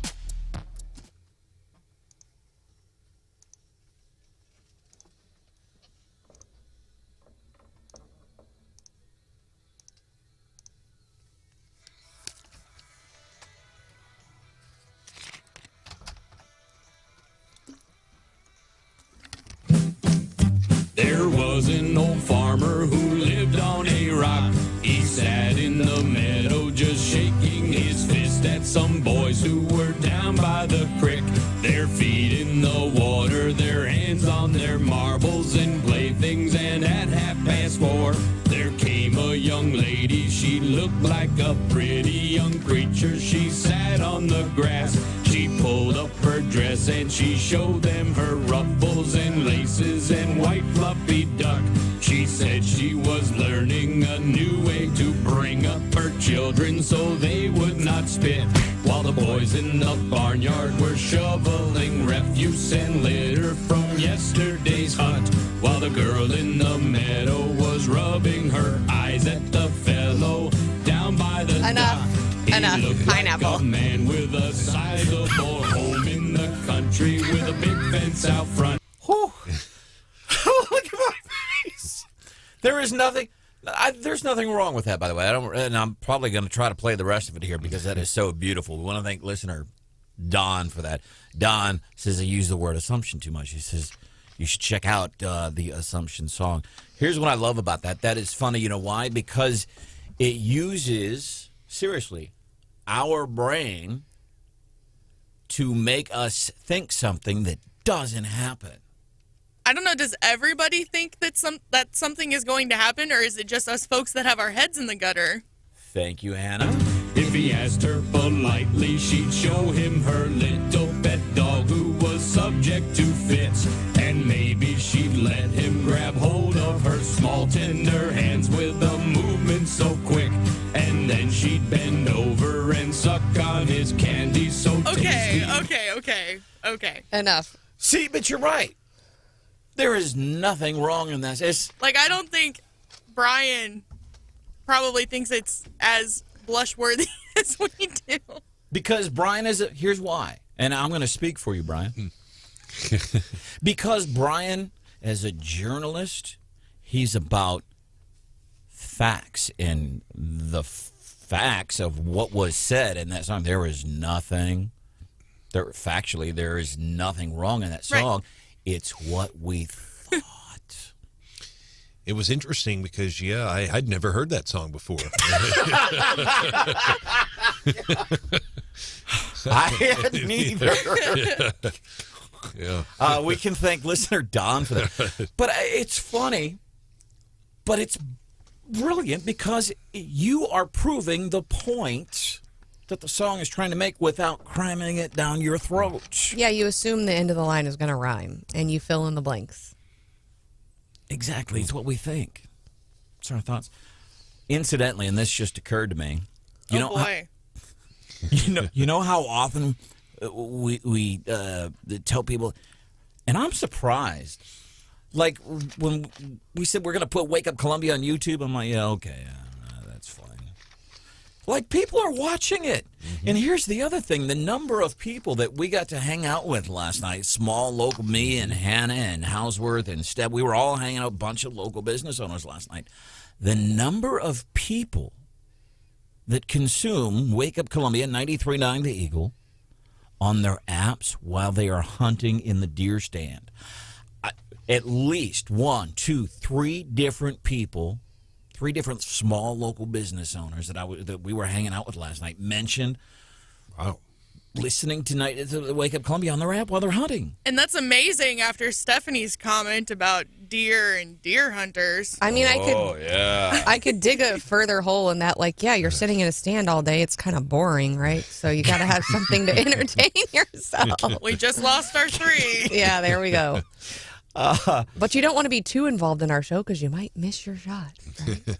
No, there's some. Hannah and I were talking about this.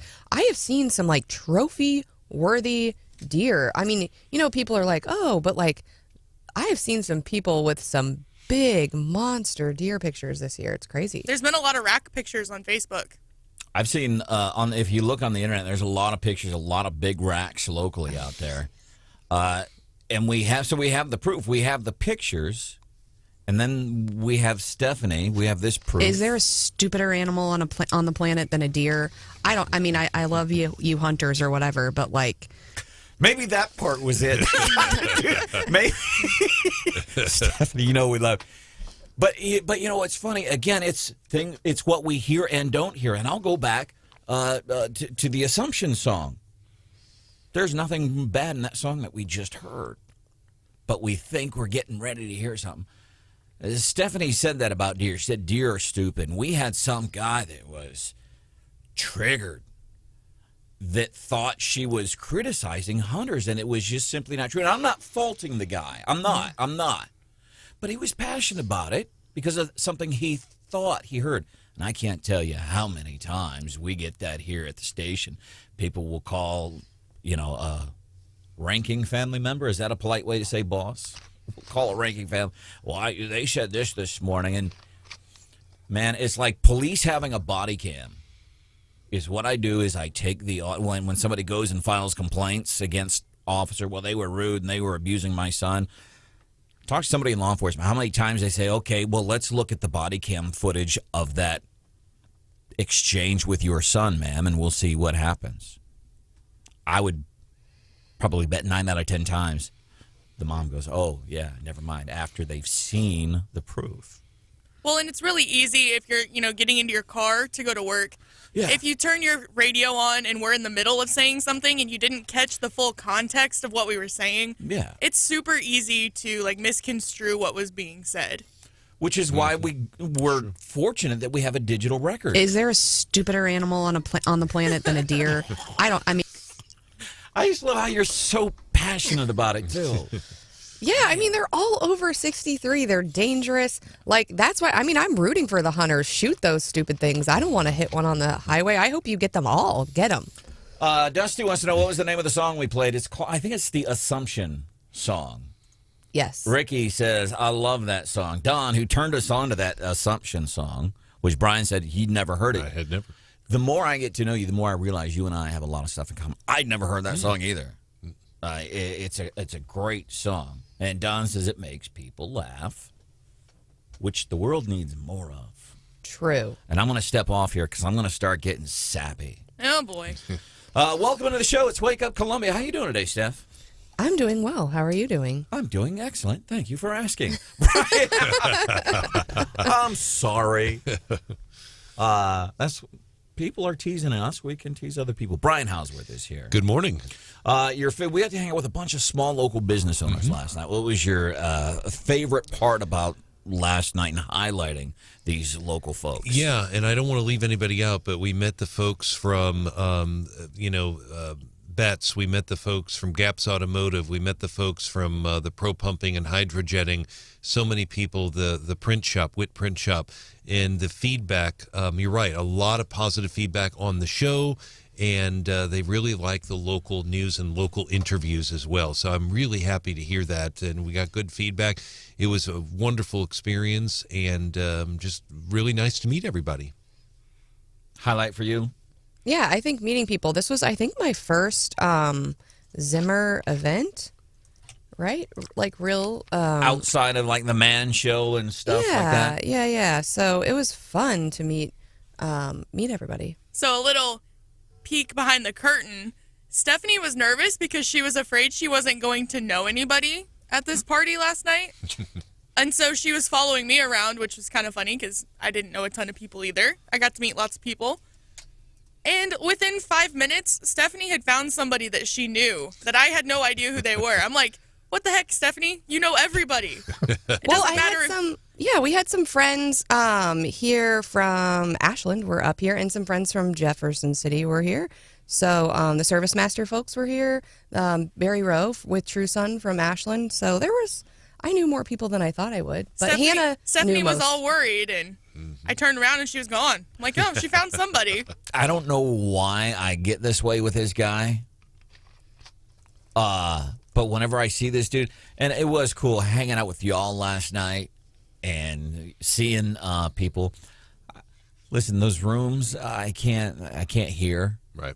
I'm serious. Yeah, this is accurate. When there's a bunch of people around and I'm talking to somebody, I have to read your lips. I can't hear my hearing, which is a good thing I'm not in radio or anything because I kind of need that hearing, but I can't. It was really cool, and I don't know why, but it's this guy that every time I see him, I don't know why, and not in that kind of way, but Jeff, just Jeff's Burgers. I don't know why. I don't know if it's because of the burgers or what, but it was cool seeing everybody. We appreciate the folks that were there last night. Coming up, Fox News, 8 o'clock, another health warning from the CDC. And then we're expecting a couple of different economic indicator numbers to come out this morning. Maybe we'll get some good news, Foxes, on this at 8 o'clock. Maybe we'll get to that in the morning bell with Stephanie Bell. We'll do that at 8:25 on 93.9 The Eagle. Together, we're making wishes come true this holiday season. This is 93.9 The Eagle and Culligan Water's Holiday Wish. We're continuing to make holiday wishes come true with our 93.9 The Eagle Holiday Wish with Culligan Water. I want to introduce you to some folks. DJ and his wife every morning goes out, sees the kids off on the school bus, and DJ really has, I guess, one big ask this morning, and it's not even that big of an ask. So me and Hannah and Steph, Brian, we all thought, well, maybe we could do something. So DJ, tell us about your wife. So, I mean, every morning, especially now, she stands outside with the kids, at the bus stop, and she's always just working her tail off around the house and outside most of the time. So, I mean, she definitely needs a coat for a lot of the things that she does. And how old are your kids? We got a 4-year-old, a 7-year-old, and an 8-year-old. So how long has she gone by with just no winter coat? Honestly, I've known her for a little over 3 years now, and I've never known her to have one. She has like hoodies, and sometimes I'll see her with a blanket out there. I gave her my hoodies too, but a nice winter coat would really do her very well. Well, listen, we've talked it over, and we want to do what we can to help. I think the very simplest thing we can do, DJ, is we are going to send your wife on a shopping spree at Old Navy, and that way she can get whatever she wants, including her very own winter coat. And we'll do that for you from 93.9 The Eagle and Culligan Water. How does that sound? Oh, wow. Okay, thank you. We definitely and greatly appreciate that. That's amazing. Thank you guys so much. 93.9 The Eagle and Culligan Water's Holiday Wish. Submit a wish for a friend, coworker, family member, or someone who may need a little help this holiday season at 939theeagle.com.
Let's go. Wake Up Columbia. 93.9 The Eagle.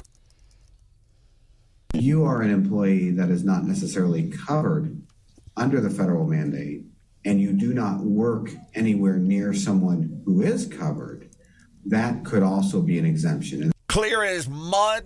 By the way, it's a friend of the show, Christian Basie. He's a spokesperson for MU, and I'm not talking about him here, but I'm talking.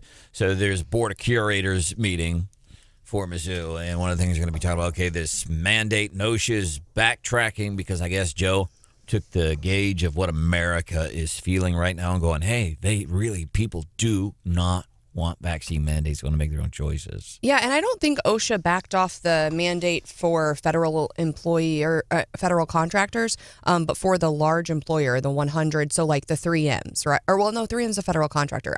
So Mizzou is also a federal contractor, but the ones that just affect private businesses, 100 or more, and, you know, it's interesting. Really weird stuff happened in court this week. Stuff that people have never. A lot of people were like, "I didn't know this was a thing," and so it's so bad that so many lawsuits were filed. They were filed in every federal circuit, and so Daily Wire filed one, for example, and it's ended up being the lead case. And what happens, I guess, when there are so many lawsuits, is they literally do a ping pong ball lottery, and at the court, they put ping pong balls with the circuits in like a wooden barrel, and they roll it like old school bingo style to pick which circuit is gonna actually get the case, who's gonna be the lead case, and it ends up it's in the Sixth Circuit with the Daily Wire case. But anyway, really, that you think all of the courts and everything else, and they're like, you know what, we're gonna do a lottery, okay. Here's the picture I'm getting. The scales of justice, our judicial system of America. It's revered by most people across the world. And I'm thinking, what is the lady with the blindfold and the scales? I'm thinking like an old dude with a cigarette in his mouth, a couple ping pong balls at church on a Saturday night with how they're made. It's interesting, but sometimes, that's probably the most fair way. If there was another selection process, you'd probably be able to argue politics were involved. So, in this case, they had to pick one, and, this seems like probably the most fair option. You think about, it does come into like lots in other contexts. If people, I remember when I first moved to Ashland, there was a tie vote, and there are two options under the statute. You either have another vote, which is expensive for taxpayers, or you essentially draw straws. And the candidates were like, we'll take our chances and draw straws. I'm appearing at the next Ashland City Council meeting. Board of Aldermen meeting, yes. And I'm going to make a proposal that we change that ordinance, because this is important to me. Instead of drawing straws, I think when there's a tie in Ashland, it's something to keep in mind, because Ashland is booming. It's almost as big as Centralia now. This is a statewide statute, not just for Ashland, and Ashland is bigger than Centralia. I want to change that law. Instead of drawing straws to determine winners in a tie vote, arm wrestling. What about rock, paper, scissors? I like it. That might be entertaining too. What's Hot with Hannah today? We do it every morning, 7:25-ish on 93.9 The Eagle. And she did one based on a conversation we had with Congressman Billy Long yesterday. He said he was at Mar-a-Lago. He was hanging out with Trump, and Trump said, Billy's, I don't know what I'm going to do about the race. I don't know if I'm going to even endorse anybody in that 2022 U.S. Senate race. And then Trump leans in, and he says to Billy, he says, I'll tell you this. And what he said, wow. Yeah, he said, I won't tell you who I may endorse, but I will tell you there are two people in the race I won't endorse. From that point of view, not who do you like the least in the race or who do you think is going to lose, but think about this, Trump. Who are the two people you think that he told Billy? That Billy told, and he didn't give us an answer on the show yesterday. He said, it's confidential. Who are the two people that Trump would not endorse? I would love to. I'm just curious. What do you think? 874-9390. Les, who do you think would be the two people in that 2022? By the way, Hannah's got a scorecard on the Facebook page because it's getting a lot of people in this race already on the Republican side. Who are the two people you think Trump told Congressman Billy Long he would not endorse? Well, it'll be the one from St. Louis. That's the number one. But you keep on yakking on Greitens, and I want to tell you about Greitens. Yeah. Guilfoyle works on his campaign. Mm-hmm. Guilfoyle goes with Trump, is a girlfriend of Trump Jr. Conway works for Billy Long's campaign. Now, Greitens has gone out all over the country and proclaimed and is trying to get into all this voter fraud. Trump did lose because of voter fraud. Now, Greitens in Missouri was ramrodded by the communist DA in St. Louis with the help of the Rhino Republican leadership in the state of Missouri. This whole state, all these Rhino people, and Caleb Branden is one of these people who should never be elected to anything again. Les, I gotta go. I'm not cutting you off. I'm out of time. First of all, it's not factual that Trump lost the election to fraud. I just got to say that as a point of fact. And you are accurate. Eric Greitens did a lot of stuff, and a lot of it was laid at the feet of Kimberly Gardner.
Another tense day in Kenosha, Wisconsin. CJ Papa, Fox News, waiting for the jury to return to the courthouse in about an hour from now. The murder trial of 18-year-old Kyle Rittenhouse. Fox's Jeff Manasso reporting from Kenosha. The jury here in Kenosha County failed to come up with a verdict on day 2 of deliberations and asked several questions related to images, including the controversial drone footage shown at the trial that the state pins its provocation case on.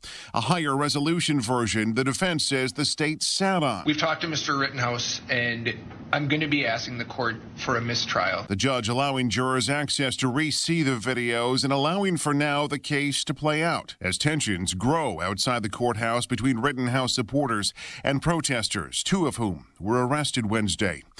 Jeff Manasso, Fox News.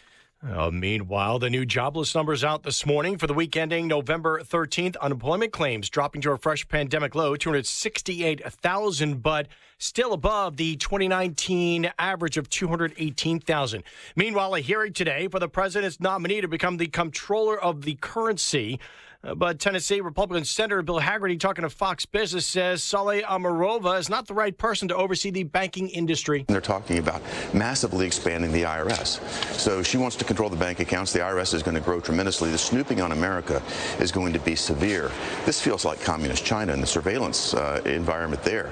That's the direction she wants to take us. Now, the White House says she's eminently qualified and was nominated based on her strong track record and on regulation and strong academic credentials. The president signs 3 bipartisan bills into law today that expand benefits for first responders and law enforcement. And later this afternoon, the president holds the first North American summit since 2016, sitting down with both the Canadian Prime Minister and the Mexican president. America is listening to Fox News. I struggled with symptoms like frequent gas and stomach pain for years. I was bloated all the time with daily diarrhea. At first, I thought it was what I was eating. I kept thinking it was stomach issues. So I did my research and talked to my doctor, and we finally uncovered the truth. It was actually EPI. Exocrine pancreatic insufficiency, or EPI, is a condition where your pancreas is unable to help break down your food. It can lead to symptoms like diarrhea, gas, bloating, stomach pain, unexplained weight loss, and oily stools. And EPI symptoms can be confused with those of other common digestive conditions, like irritable bowel syndrome, Crohn's, and celiac disease. So getting to the right diagnosis meant being more open with my doctor about the severity of my symptoms and how often they were happening. But there's good news. EPI is manageable, so don't wait any longer. Use the symptom checker at identifyepi.com and schedule a visit or call with your doctor to ask, could I have EPI? Sponsored by AbbVie. And now, award-winning news coverage with Brian Hauswirth on 93.9 The Eagle and 93.9theeagle.com. 93.9 The Eagle News Time with Robinson's Cleaners. Robinson saves you time. It's 34 degrees right now in mid-Missouri, 34 here in Columbia. 32 degrees in Jefferson City. It's going to be sunny today with a high of 47. We'll have your complete forecast coming up here in just a moment. Good morning. The UM Board of Curators are about to meet as we speak this morning in St. Louis to discuss the president's vaccine mandate and numerous other agenda items. Curators are meeting at the University of Missouri St. Louis today. They're going to be considering the proposed resolution regarding that presidential mandate. If approved, it would require all University of Missouri employees to comply with vaccine and masking requirements unless they have an exemption. Those exemptions include sincerely held religious beliefs, also medical reasons. The board will also be presenting resolutions this morning to the two former curators, John Sunvold of Columbia. He's a former NBA star, former Missouri Tiger basketball star as well, and also David Steelman, who lives in Rolla. Two men from southwest Missouri's Lebanon remain jailed this morning without bond. They are charged with killing and dismembering a woman who was staying with them. The prosecuting attorney has filed first-degree murder charges against James Phelps and Timothy Norton for Rainwater's death. The two are also charged with abandonment of a corpse. They were previously charged with kidnapping. Rainwater had been missing since the end of July. Court documents show blood evidence and human flesh found in a freezer at Phelps's home on Moon Valley Road are consistent with Rainwater's DNA. Skeletal remains believed to be Rainwater's were found on adjacent property where Phelps allegedly disposed of them. Prosecutors say Norton admitted to his role in the killing, but Phelps declined to answer questions. Don Luzader, 93.9 The Eagle. Don, thank you. A Missouri man is heading to federal prison right now after being convicted of threatening two Democratic members of Congress. He has previously threatened a president. 63-year-old Kenneth Hubert of Marionville has been sentenced to 2 years and 6 months in federal prison. Keep in mind there's no parole in the federal system. He pleaded guilty to 2 counts of threatening to injure federal officials. One of the congressmen he threatened, Kansas City Democrat Emanuel Cleaver. Court documents show that Hubert left a voicemail at Cleaver's Independence office, used a racial slur, and said, quote, "How about a noose around his neck?" End of quote. Court documents also show that in the past, Hubert has threatened then President Barack Obama and the Missouri Democratic Party, and that he continued to make these threats despite law enforcement directing him several times to stop. Columbia police are asking you to stop delivery of mail and newspapers if you're traveling during Thanksgiving week and to leave your exterior and interior lights on. CPD detectives say there were at least 19 burglaries in Columbia during Thanksgiving week in 2020. Columbia police are asking you also to not announce your absence or travel on social media sites because burglars can see those. And while former President Donald Trump has not endorsed a candidate in Missouri's Republican Senate primary yet, he is closely reviewing the growing field. Southwest Missouri Congressman Billy Long was in Mar-a-Lago in Florida this week, and he requested the former president's endorsement. I can tell you that there's a couple that he has ruled out. He will not be endorsing. I don't have the endorsement yet. I don't know that it'll ever come. I don't know that the guy's going to endorse in this race. I mean, he does what he wants to do. That's Congressman Long, who spoke on 93.9 The Eagles Wake Up Columbia, tells listeners his campaign senior advisor, Kellyanne Conway, joined him at Mar-a-Lago. That's in Palm Beach, Florida. The seat will open next year because Senator Roy Blunt is not seeking re-election. 93.9 The Eagle News is brought to you this morning by the Callaway Bank. The Callaway Bank is with you for the moments that matter. 93.9 The Eagle News Time, 8:06.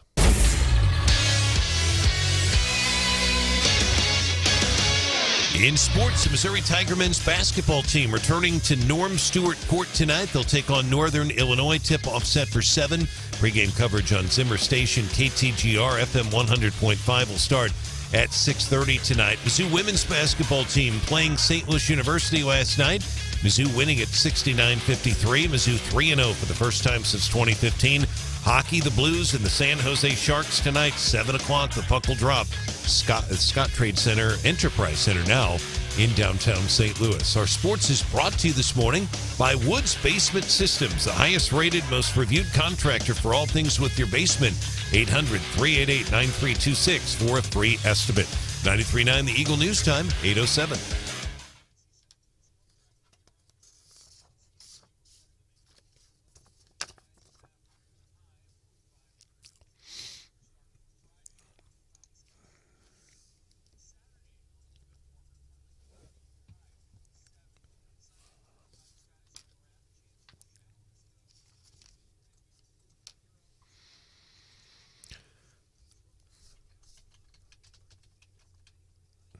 All right, John, thank you. We appreciate that. John doing a great job all week filling in for Kevin Schneider. We appreciate his work. It's 28 degrees, and our weather is brought to you by Club Car Wash, clubcarwash.com.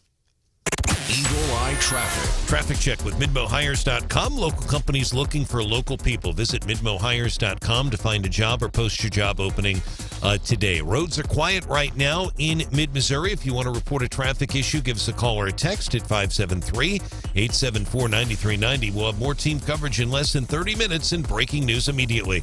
I'm Brian Hauswirth, 93.9 The Eagle.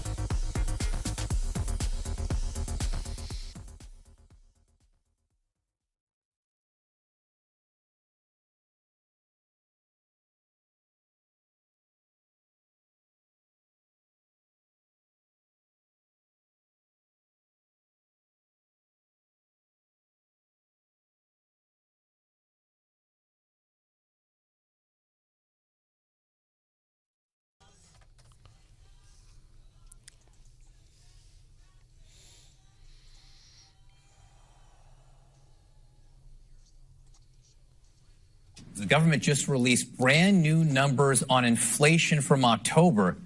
They're big. America's prices surging more than they have in 30 years, and there doesn't seem to be an end in sight. And unfortunately, the numbers are all moving in the wrong direction. Consumer prices were up by 6.2% in October from the year before. Now, let me walk you through some of the individual items. Look at computers and smart home assistants up more than 8%, televisions up more than 10%, washers and dryers up nearly 15%. We're paying more for energy. We're paying more to heat our homes. We're paying more for our housing. When we go to the grocery store, we're paying more for beef and for eggs, for food, used cars, new cars, trucks as well. The president taking a harder line, saying in a statement, quote, inflation hurts Americans' pocketbooks, and reversing this trend is a top priority for me. Yeah, and do you remember what then candidate for president Biden said? What would happen if he would become president? Remember what he said about taxes and quality of life? Well, if you don't, we're going to give you a chance to win a Let's Go Branden shirt coming up 8:20 here on 93.9 The Eagle from D-Sport Graphics. And I'm reminded of the gasoline prices, and I keep forgetting about this. Is anybody saving their receipts for gas? Mm-hmm. I am. Mm-hmm. And absolutely not. Absolutely zero. I have zero receipts. Samesies. And so now I have a new thing to get mad about. So add it to the list. Yeah. So when I go to the gas station, so I'm getting receipts now, and I get mad because how many years have we spent? Seriously, you go to a gas station, what do? You put in your card, paying at the pump. No. How many years? No. You're right. And now all of a sudden I got to remember to hit yes. I do want you to print a receipt for me, but the thing I get mad about is now gas stations are running if they don't have enough paper for the receipt, which is happening a lot. I'd never really noticed that before because I never printed off my receipts for gas, but now that I can get money back at the end of the fiscal year, however,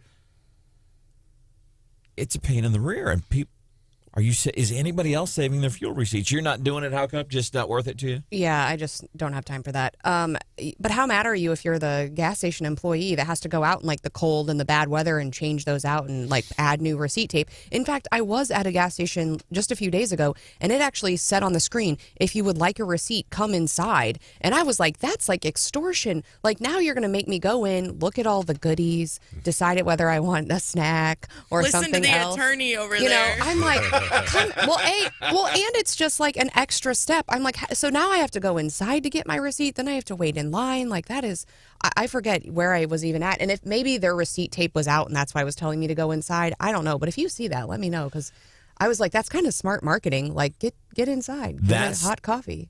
The thing that I'm getting mad about now. Because if there's no paper, wait a minute.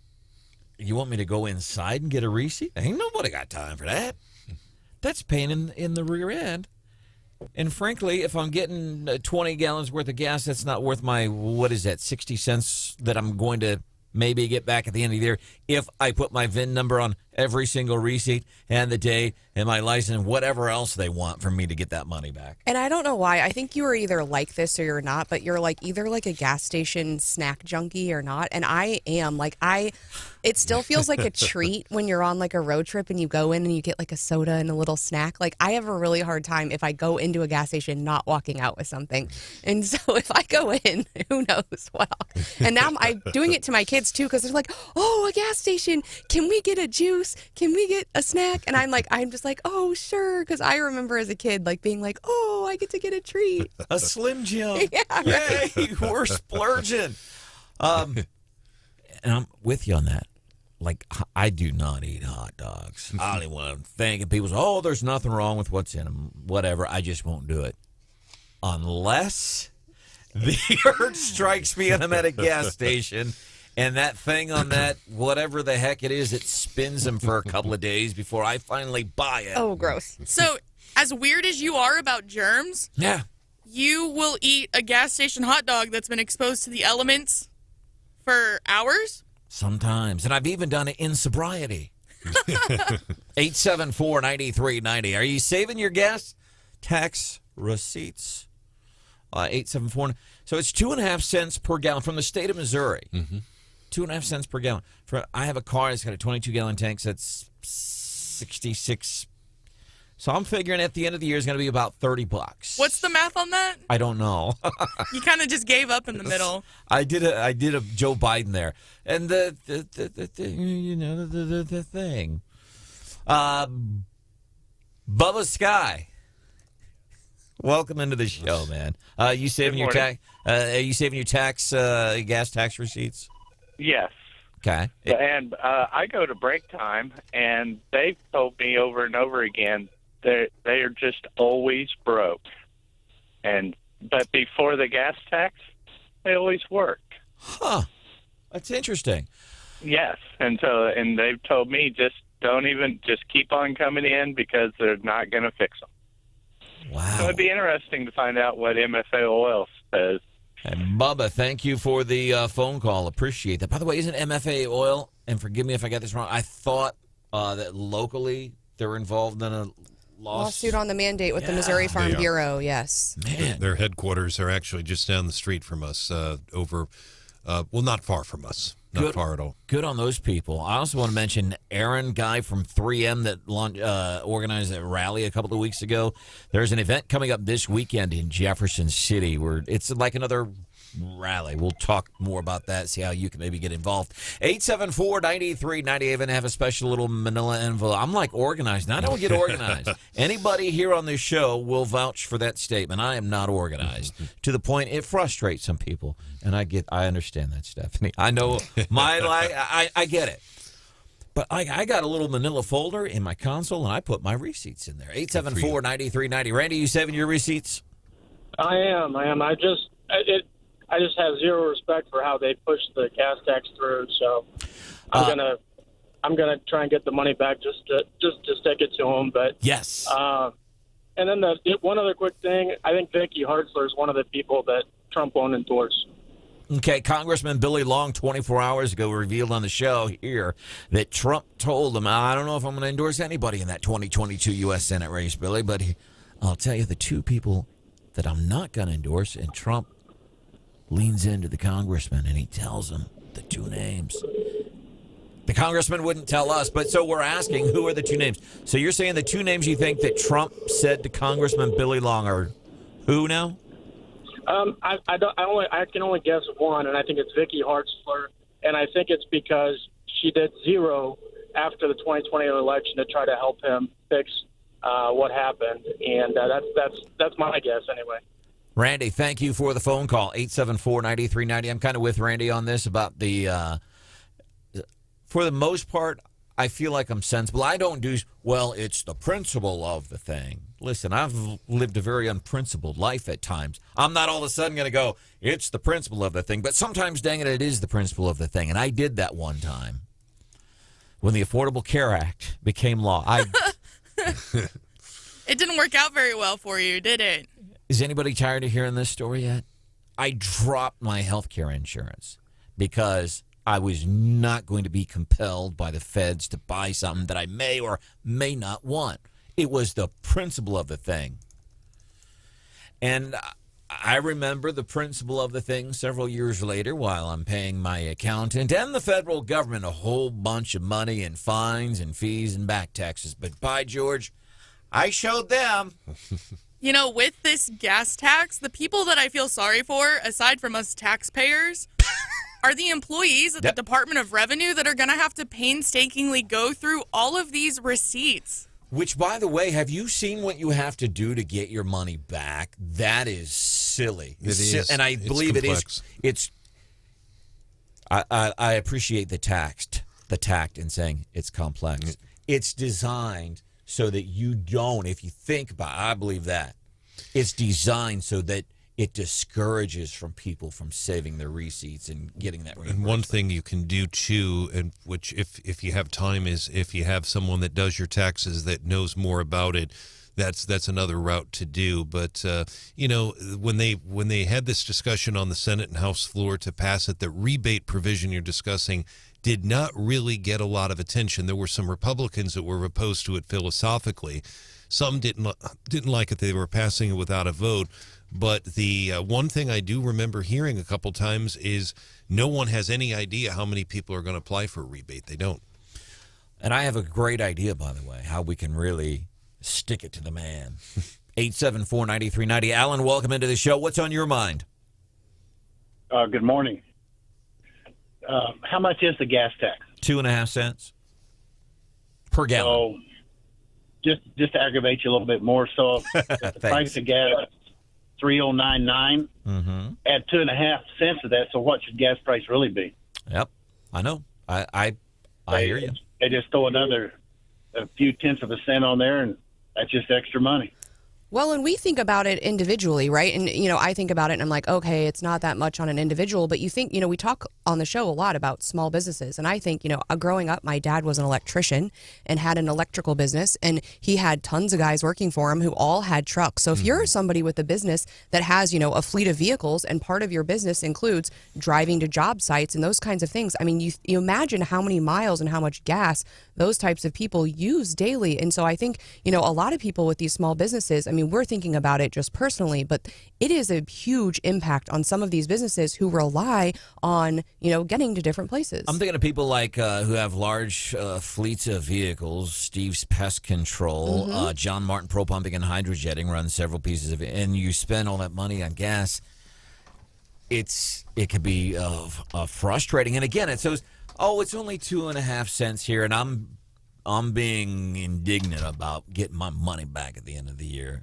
And it's not worth it to me, but I'm doing it anyway. And you think about the burden on you individually trying to get the receipt. Now, if you're employer, not only as the employer are you having to rely on all of your people remembering now to get the receipts, but then as the employee, you probably feel a lot of pressure because your employer has told you, hey, we need the receipts. Now you're at the gas station like, why does this doesn't print out? I have to get this for my job. I mean, it's a huge pain. Here's what you do. Everybody. Now, the benefit, honestly, is going to, especially where we are, I-70, we're tourist and drive-by country rich. Those people bear a lot of those costs. But if every single Missourian said, you know what, I'm going to save every single receipt. Every person in Missouri, what is there, 8 million of us, 6 million of us? 6 million. And we all send in our receipts at the end of the year. And then they wouldn't have any money. No, they'll still get money. Coming up, Morning Bell. Business news with that little twist that only Stephanie Bell can give you. Plus, hopefully like 8:45, give you a chance to win a Let's Go Branden shirt. Morning Bell. Business news with that little twist that only Stephanie Bell can give you. Coming up at 8:26. What do you have for us this morning? I have an update on those folks that are trying to buy the Constitution. Oh, yeah. Story we brought you yesterday. I'm anxious to hear that. Coming up on 93.9 The Eagle. Good morning. I'm Branden. Rathert Pro Pumping and Hydro Jetting. They are hiring. They are looking for you. And here's the thing. So they need somebody. You want to work outdoors. You want to help people. This is a job for you. And here's the thing. They would prefer somebody that has a CDL. But if you don't have one, if you all kind of like hit it off, they might say, you know what, we'll train you. We'll invest in you. It's what Pro Pumping and Hydro Jetting does as a small local business owner. They invest in people. They might invest in you. They're also looking for some help inside the office. So do me a favor, at least go to the website, check out this potential golden job opportunity for you at Pro Pumping and Hydro Jetting. You get all the good things that come. Everything you say, this is what I want to work at a place that's this and that. I think the folks at Pro Pumping and Hydro Jetting would check all those boxes for you. Learn more about these potential job openings that you might enjoy at Pro Pumping and Hydro Jetting, pro-pumping.com.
Wake Up Columbia. News, analysis, opinion, and Hannah the producer. 93.9 The Eagle.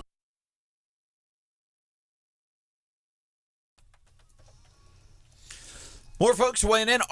Are you saving your receipts when you buy gas? 2.5 cents extra per gallon in taxes. State of Missouri. More what local folks are saying about that coming up shortly. Here on 93.9 The Eagle. Right now it's 8:27. Time for the Morning Bell with Stephanie Bell Business News with that little twist that only Stephanie Bell can give you. So we'll give you a quick update. Earlier this week, we talked about there's an auction today at Sotheby's for there's 11 copies of the Constitution. Only one is currently privately owned, and it's going up for auction today. Some folks in the crypto world formed a DAO, which is Decentralized Autonomous Organization. In my mind, it's like buying shares. The crypto people would say that I'm wrong about that, but that's the easiest way for me to think about it. Anyway, they were trying to raise $20 million as of yesterday to make a play for the Constitution. As of last night, they had raised $37 million in, I think, a week. And I don't mean to be a buzzkill, but as we were talking about this yesterday, somebody was joking. I think everybody got in on the laughter. Well, Nicolas Cage, something about him stealing the Constitution. But it wasn't the Constitution that he stole. But remember, he was it was a movie character. Yeah. So I'm being a buzz. But yeah, no. You are being a buzzkill. I'm being a buzzkill. But so fascinating, right? Like if you could say, hey, I own a piece of one of the, I mean, that's cool. I kind of want to figure it out and try to buy in before the auction. Are you saving your receipts when you buy gas? 2.5 cents per gallon, and eventually, after you get a notarized letter from your mom and mail some stuff to Siberia, you can get that money back at the end of like the fiscal year or something. Mark, I've got 20 seconds. What's on your mind, bud? All right, Don, go ahead, bud. Brandon, thanks. You know, if you save $25-30 this year on your receipts, next year it'll be double that. And each year thereafter, it won't double, but, because the the tax increase will rise. Right. Yep. Thank you very much for the phone call. I don't mean to cut you short, man. I'm just low on time, and I want to chat with Mark really quick. Mark, got 20 seconds.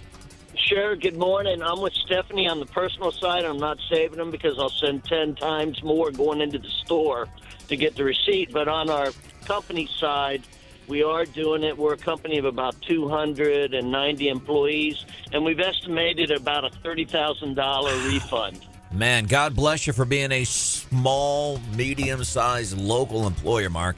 We appreciate you. Coming up, Fox News, another health warning from the CDC. Then Brian Hauswirth is here.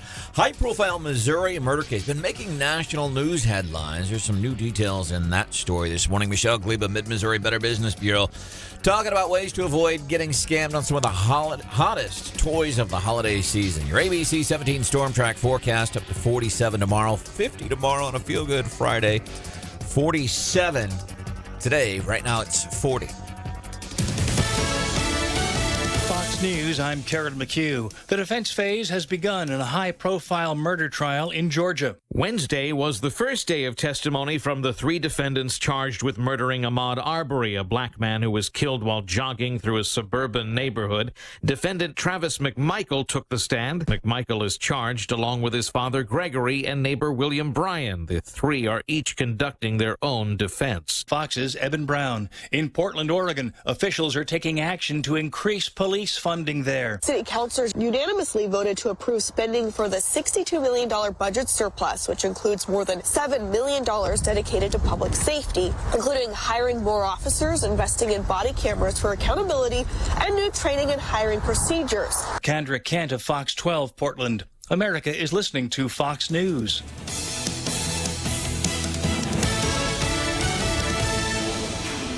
And now, award-winning news coverage with Brian Hauswirth on 93.9 The Eagle and 93.9theeagle.com. 93.9 The Eagle News with Robinson's Cleaners. Robinson saves you time. Right now, partly sunny skies. We're expecting a high today of around 47 degrees. Clear skies tonight with a low near 26. The outlook for tomorrow, sunny and a high of 50 degrees. Good morning, everyone, and here's some of the stories we are working on for you this morning. A Southwest Missouri man is heading to federal prison after being convicted of threatening 2 Democratic members of the United States Congress. One of those members is from the state of Missouri. 63-year-old Kenneth Hubert of Marionville has been sentenced to 2 years, 6 months in prison.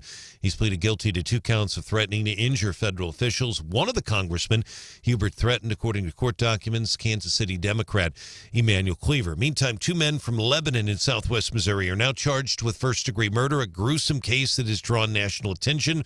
Timothy Norton, James Phelps, both charged with kidnapping and killing Cassidy Rainwater. She was then put in a cage and dismembered. Columbia police are urging you to keep your exterior and interior lights on during Thanksgiving week, to lock all of your doors and windows. Police say there were 19 burglaries in Columbia during Thanksgiving week last year. And the mayor of Ashland announcing he will not seek re-election in April. He cites the unexpected decline in his aging parents' health. Mayor Richard Sullivan making the announcement on Facebook. And at this week's Board of Aldermen meeting, Ashland is also looking for a new city administrator full-time position. 93.9 The Eagle News is brought to you on this Thursday morning by Hemi Construction, homes and lots in the southwest neighborhoods of Chapel Hill Meadows, Nursery Heights, and Creek's Edge. Our news time, 8:33.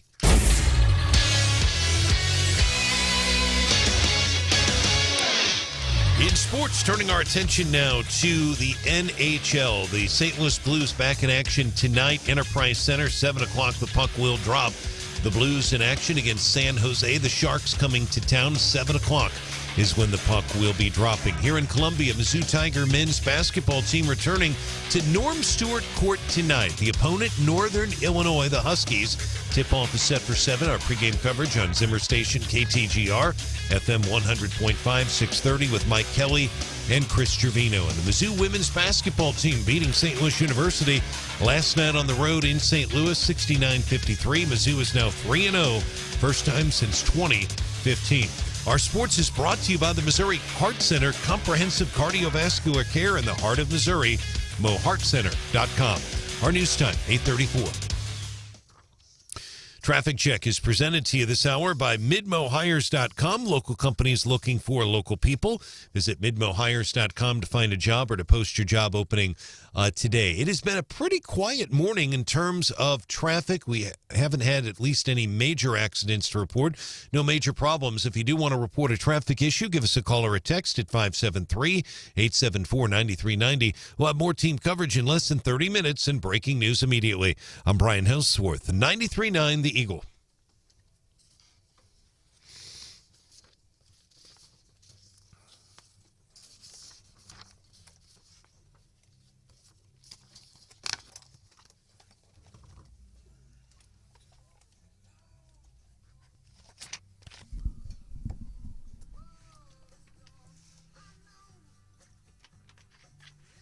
Well, no, climate change is going to get worse and worse and worse. I tell my constituents, last year with COVID was awful.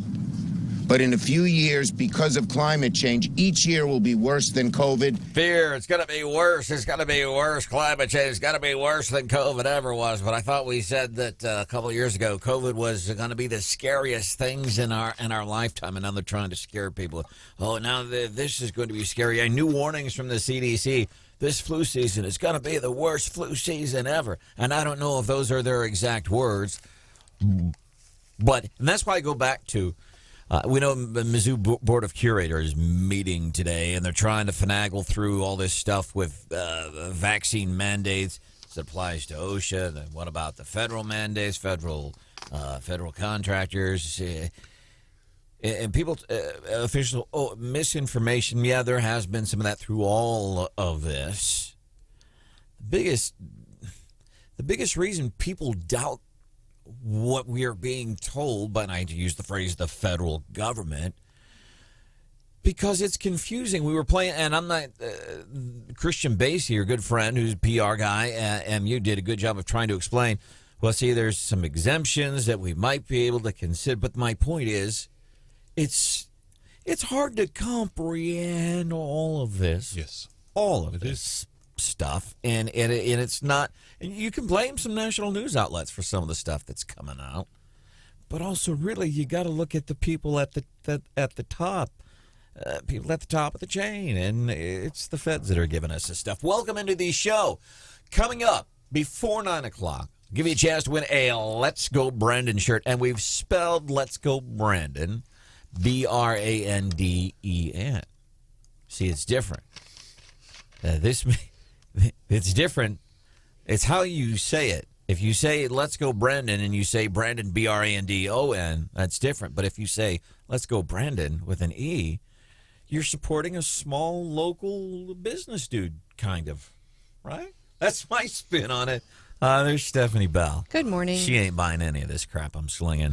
I'm excited about the T-shirts. I think they're going to make really good Christmas gifts. I have some folks in my life who were like, can I have one of those? I was like, sure thing.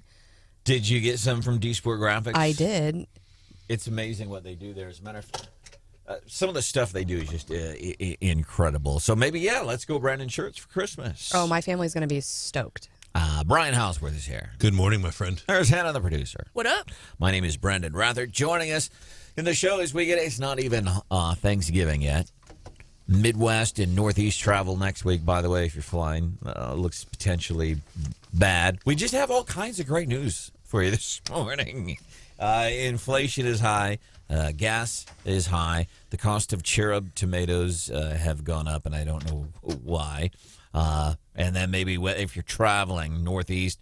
And if you're flying, here's the other thing with those flights to Chicago. Flights in, and again, it's a week out, but still, they're saying, hey, potential weather next week. So you might be thinking, yeah, but I'm flying somewhere else. I'm not flying to the Northeast. Well, if you're going through Chicago, guess what? You might have a problem. You might have a problem. All kinds of good news. I'm always delighted when we see Michelle Gleba from the Mid-Missouri Better Business Bureau. Thank you for coming in. Good morning. We appreciate you. Getting ready for the holidays. Yes. Christmas. And one of the things Mid-Missouri Better Business Bureau does, you really help consumers. I put it this way. Better Business Bureau over the years had done such a tremendous job of marketing themselves. If you can't get resolution to a conflict with the business, maybe try the Better Business Bureau. But the Mid-Missouri Better Business Bureau over the past several years, I think, has done an equally impressive job in saying, by the way, we also do this. Because, like, if I get onto the Mid-Missouri Better Business Bureau website, there's a lot of cool stuff on there. Absolutely. We have a number of different resources for free that consumers and businesses can take advantage of right here in Mid-Missouri. And the other thing I appreciate, because, my big white guy problem of the day, I appreciate that you guys don't ask for a username and a password. I know it's free. I don't have the mental comprehension, Michelle, to remember another password. Right, and that's why we make our website as user-friendly as possible so that you can find all of the vast information that we have. And I know I've been bragging on this for years. I know some people, they get onto Twitter or Facebook and you get lost, and then you're watching videos of some dude who drives a tow truck in the mountains of Colorado and is making a pretty decent living off of being a social media influencer, of putting videos on YouTube of him pulling trucks out of situations that are being stuck. I get lost on the Better Business Bureau's scam tracker. I don't know why, but isn't that way with stuff on the internet a lot of times? You go down a rabbit hole. And the scam tracker on the Better Business Bureau's website, Mid-Missouri Better Business Bureau's website, bbb.org. I don't know why it's so fascinating. Yeah, absolutely. The more you click, the more you can get down to a specific area and really find out what the scams are. So not just here in Mid-Missouri, anywhere across the United States. If you're interested in what's going on, you can find out. Like, you can click your zip code. Click your zip code and it'll show you, here's some of what's been getting reported. The other thing we always watch out for this time of year, scams on some of the hottest toys of the year. And you do like kind of these studies and investigations. I don't like to use the word investigation. It sounds like you're out to get people, but you do a lot of these in-depth studies. Yeah. Thank you, Michelle. I like that. In-depth studies is what we'll call it, regarding ways that people are trying to scam you out of your money when it comes to the hottest toys on the holiday season. But what do you know? Let's say maybe even the Mid-Missouri Better Business Bureau side. What is hot this year? Sure. Whether it's toys or just the hot item. Okay, so according to Amazon, the Galactic Snackin' Grogu animatronic, a.k.a. Baby Yoda, is hot. Game consoles such as Nintendo Switch and PlayStation, Lego, and LOL surprise dolls. That's according to Amazon. What was the first toy on the list? That was hard for me to pronounce. Sorry about that. No. Galactic Snackin' Grogu Animonic. Anyway, it's a.k.a. Baby Yoda. Thank you. There you go. So that's one of the things that's hot, and that's according to Mid-Missouri Better Business Bureau says according to Amazon. Yes, a BBB accredited business. All right. Yeah. So what are ways that people might try to scam me out of money when it comes to buying a baby Yoda? Sure. So consumers have reported to us that when they're looking for a specific toy, they go to store after store and they find that they can't, it's out of stock or they just can't locate it. So then they quickly jump online and do a quick search and they come across what looks like a legitimate website. Looks like it's offering a great deal, so they end up, paying for this toy. And then when the item arrives, it's usually a cheap counterfeit product, or it doesn't arrive at all. And then consumers tell us that they try to contact the company, can't get a hold of them, or they're refused a refund. Whenever you hear about something like this, or whether it's a scam like that or anything else that you deal with at the Mid-Missouri Better Business Bureau, I'm wondering, because so often we hear people think, I never thought that I'd be scammed. What's the reaction from people when they say, man, I got duped? What's like the mindset of somebody like that when they come to you and say, man, I just want to let you know this is going on? Yeah, well, I find that a lot of people, like you said, they really didn't think they would get scammed. They're upset.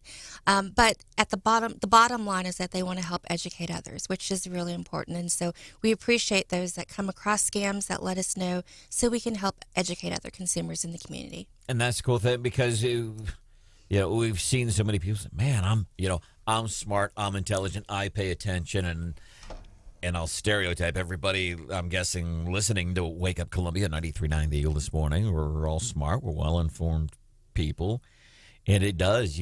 Whenever something happens where I'm like, I feel stupid. You shouldn't. I mean, it happens all the time. Scammers are sophisticated. Think about it. This is typically what they do all day. So they're good at what they do, and they take advantage of situations all the time. So, if you're aware of it, report it. And you can do that by going to the Mid-Missouri Better Business Bureau website, bbb.org. Is there anything else you need to add that might be helpful this morning that I didn't get to? Well, just a couple of tips when it comes to shopping for the hottest toy. Make sure that you only buy from reputable stores and websites. Don't be fooled by those extra low prices. If it sounds too good to be true, it probably is. And bottom line, research before you buy. Don't make a rush decision. Make sure that you check out the website and company. And if you were watching on our 93.9 The Eagle YouTube channel, 93.9 The Eagle Live is what you want to search on YouTube. People are listening at home and they're popping the TV up in the morning on the smart TV, and everybody running around the house. They're getting ready. They can hear all the local news, hear what's happening. You'll notice if you're watching, Michelle Gleba is decked out in red today, and I mention that because tomorrow we want to remind you we do two big things here on Fridays on the show. We celebrate Feel Good Fridays, and we do Red Fridays. Red Fridays are to remember everyone deployed. So you guys are getting a whole day heads up on this. If you want to wear red tomorrow with the Wake Up Columbia crew to remember everyone deployed, we would greatly appreciate it. And Michelle, thank you for the reminder. You're welcome. Always good seeing you. Michelle Gleba, Mid-Missouri Better Business Bureau, bbb.org. Here's your chance to win a Let's Go Branden shirt from D Sport Graphics and 93.9 The Eagle. And I'll tell you right now, if you don't win one, it's good. D Sport Graphics, they can customize these for you. Buy whatever you want. And I'll tell you, Big, these shirts, they're Let's Go Branden shirts are spelled so you feel comfortable wearing them out in public. Branden. Here's your job in the Who Dat Nation. All you have to do, be the first caller with the correct answer. Tell us who dat. We'll play some audio, newsmaker, commentator, what have you. Tell us who dat is. 874-9390. First with the correct answer, we'll hook you up with one of those Let's Go Branden shirts. None of you will have your taxes raised. Anyone making less than $400,000 will not see a penny in taxes raised. You'll actually see your standard of living go up and your costs go down. From October 2020, who dat? 874-9390, 874-9390. Want to hook you up with a Let's Go Branden shirt from D Sport Graphics.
People are talking about Branden Rathert. He's a jackass. This is Wake Up Columbia, 93.9 The Eagle.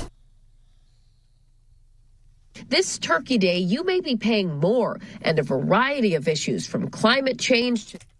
Cost turkey's going up this year because of climate change. Probably racism has something to do with it, too, I'm guessing, according to the national news outlets. Turkeys don't like it when it's too hot, or? I don't know what's going on. Tomorrow, Feel Good Friday here on the show. Celebrating some more of the Feel Good Friday, Feel Good news stories. We're wearing red.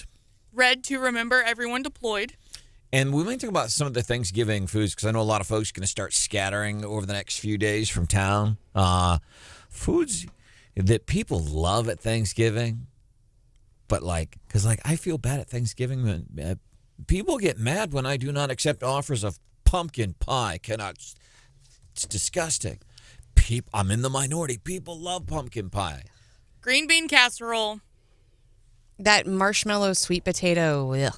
What else would be on that list? I think maybe that's one of the things we'll cover here on a Feel Good Friday on 93.9 The Eagle and 93.9 TheEagle.com, where you can listen live. This is Wake Up Columbia. Stephanie Bell, Hannah, the producer. My name is Branden Rathert. We do appreciate you being here with us this morning. We're in the Who Dat Nation. Chance for you to win Let's Go. We only have, I better be careful. We don't have that many of these Let's Go Branden shirts. From D-Sport Graphics. And by the way, great Christmas, seriously, for Christmas. Maybe you call D-Sport Graphics now and get it done with. Yeah, I mean, I've got 4. They just emailed and they said, I talked to them earlier this week. They're ready. I'm going to go pick them up, wrap them. Check. Local, support local, support the Eagle, right? Support your side of the aisle, right? No, it's going to be fun. And I know my family members are going to be really excited. So here's what we do in the Who Dat Nation. We've played some audio. You tell us who that is. We're going to hook you up with one of those shirts from D-Sport Graphics and 93.9 The Eagle, trying to figure out who that. This is October 2020. None of you will have your taxes raised. Anyone making less than $400,000 will not see a penny in taxes raised. You'll actually see your standard of living go up and your costs go down. Okay, phone number 874-9390, 874-9390. Trying to figure out who that is. Up for grabs. Let's go, Branden shirt. Pat, welcome into the show. How are you? I'm doing great. Excellent, man. Who dat? Crazy Uncle Joe. All right, congratulations. October 2020. He campaigned on that. He was pretty adamant about that. Remember, Pat? No, don't worry. If you make your taxes aren't going to go up. Your standard of living will go up, but your taxes won't. And we have fact-checked both of those statements 13 months later. Wrong and wrong. Pat? Yeah. Listen, whenever you get this shirt, do us a favor. Take a picture of you in it and then text it to us so we can share it on our Wake Up Columbia Facebook page, okay? I will do. All right, bud. We appreciate you being a part of the Wake Up Columbia family. You can also watch the show live. Search 93.9 The Eagle live on Facebook, on YouTube, and you can watch there. Do you want? I'm getting really. I don't know if I'm getting soft or what it is, but I'm starting to feel really bad anytime we talk about facts, even as they relate to Joe Biden. Even factual stuff, I feel like I'm abusing the dude. It feels like you're picking on somebody. Yeah. And that's not my intent. Yesterday, so this is, you know what, this doesn't have anything to do with his mental acuity. One of the story I'm about to tell you has to do with the hypocrisy. We've detailed many stories. We could rattle them off left and right. The mindset of a lot of the people in the Democratic Party. They want you to wear a mask. They want you to wear the mask. They want you to get the mandate. But we have seen, they have proved with proof over and over again, they don't believe in the efficacy of the masks or the vaccines. Here's why they really don't believe it, because they do the opposite. There's a whole list of them. Yesterday, Joe Biden, and again, this is not speaking to his mental acuity, this is speaking to the hypocrisy of a lot of people in Party of Democrats. Yesterday, he's in Detroit selling the socialism package, and no mask, and he's talking to people, and he's shaking hands. The cameras come out. Guess what he does? What? He puts on his mask because the cameras are there. It just blows me away. Coming up, I want to mention Michael Trapp, longtime city councilman in the city of Columbia. He's I didn't know this. I only mention it because love him or hate him, I think there's a certain amount of respect for the guy. He would tell you his politics were far left, but he served the city, moving out of state, I think, to Kansas to continue his work in the field that he was always very passionate about: homelessness, helping poor people, things like that. Here's one of the reasons I've always respected Michael Trapp. If you were to hear any of the conversations that he had with Gary Nolan on the Gary Nolan show is coming up next, you could agree with Gary, you could disagree with Mike, you could agree with Mike, you could disagree with Gary. Michael Trapp always knew what he was getting into coming on the Gary Nolan show, and he would do it. We can't say that about everybody else when it comes to politicians around here. Yeah, we've invited people on the show who will not show up. And so, yeah, just having that conversation, even if you disagree, I think is really helpful and really, really important. One of my favorite Michael Trapp moments several years ago, and there's the ordinance. By the way, do you remember we have an ordinance in the city of Columbia that you're not supposed to drive using a cell phone? Remember that? Exactly. I'm not going to admit or deny knowledge of that ordinance. So I remember we were talking with Michael Trapp one morning about that here on the show, and I'm telling him, I'm like, Mike, this is crap. You can't enforce it. People are going to do. I get it. Be safe. Make your own choice. I will choose not to text and drive in a car. And he, no, it's the safe thing to do, and this and that. And I'd said, Mike, come on, this. This has no teeth to it. And Mike, no, see, this is important. We just need to, by passing these ordinances, we make people understand how important it is. And I said to Michael Trapp, I said, Michael, it's window dressing. Admitted it. And what did he say? Yeah. And I appreciated that about Michael Trapp. Gary Nolan show is coming up next tomorrow on a Feel Good Friday. We'll celebrate some of the cool things happening in the news. Also be celebrating Red Friday. Remember, everybody to deploy. Just a friendly reminder. If you can, join us and wear red tomorrow. See ya. Bye.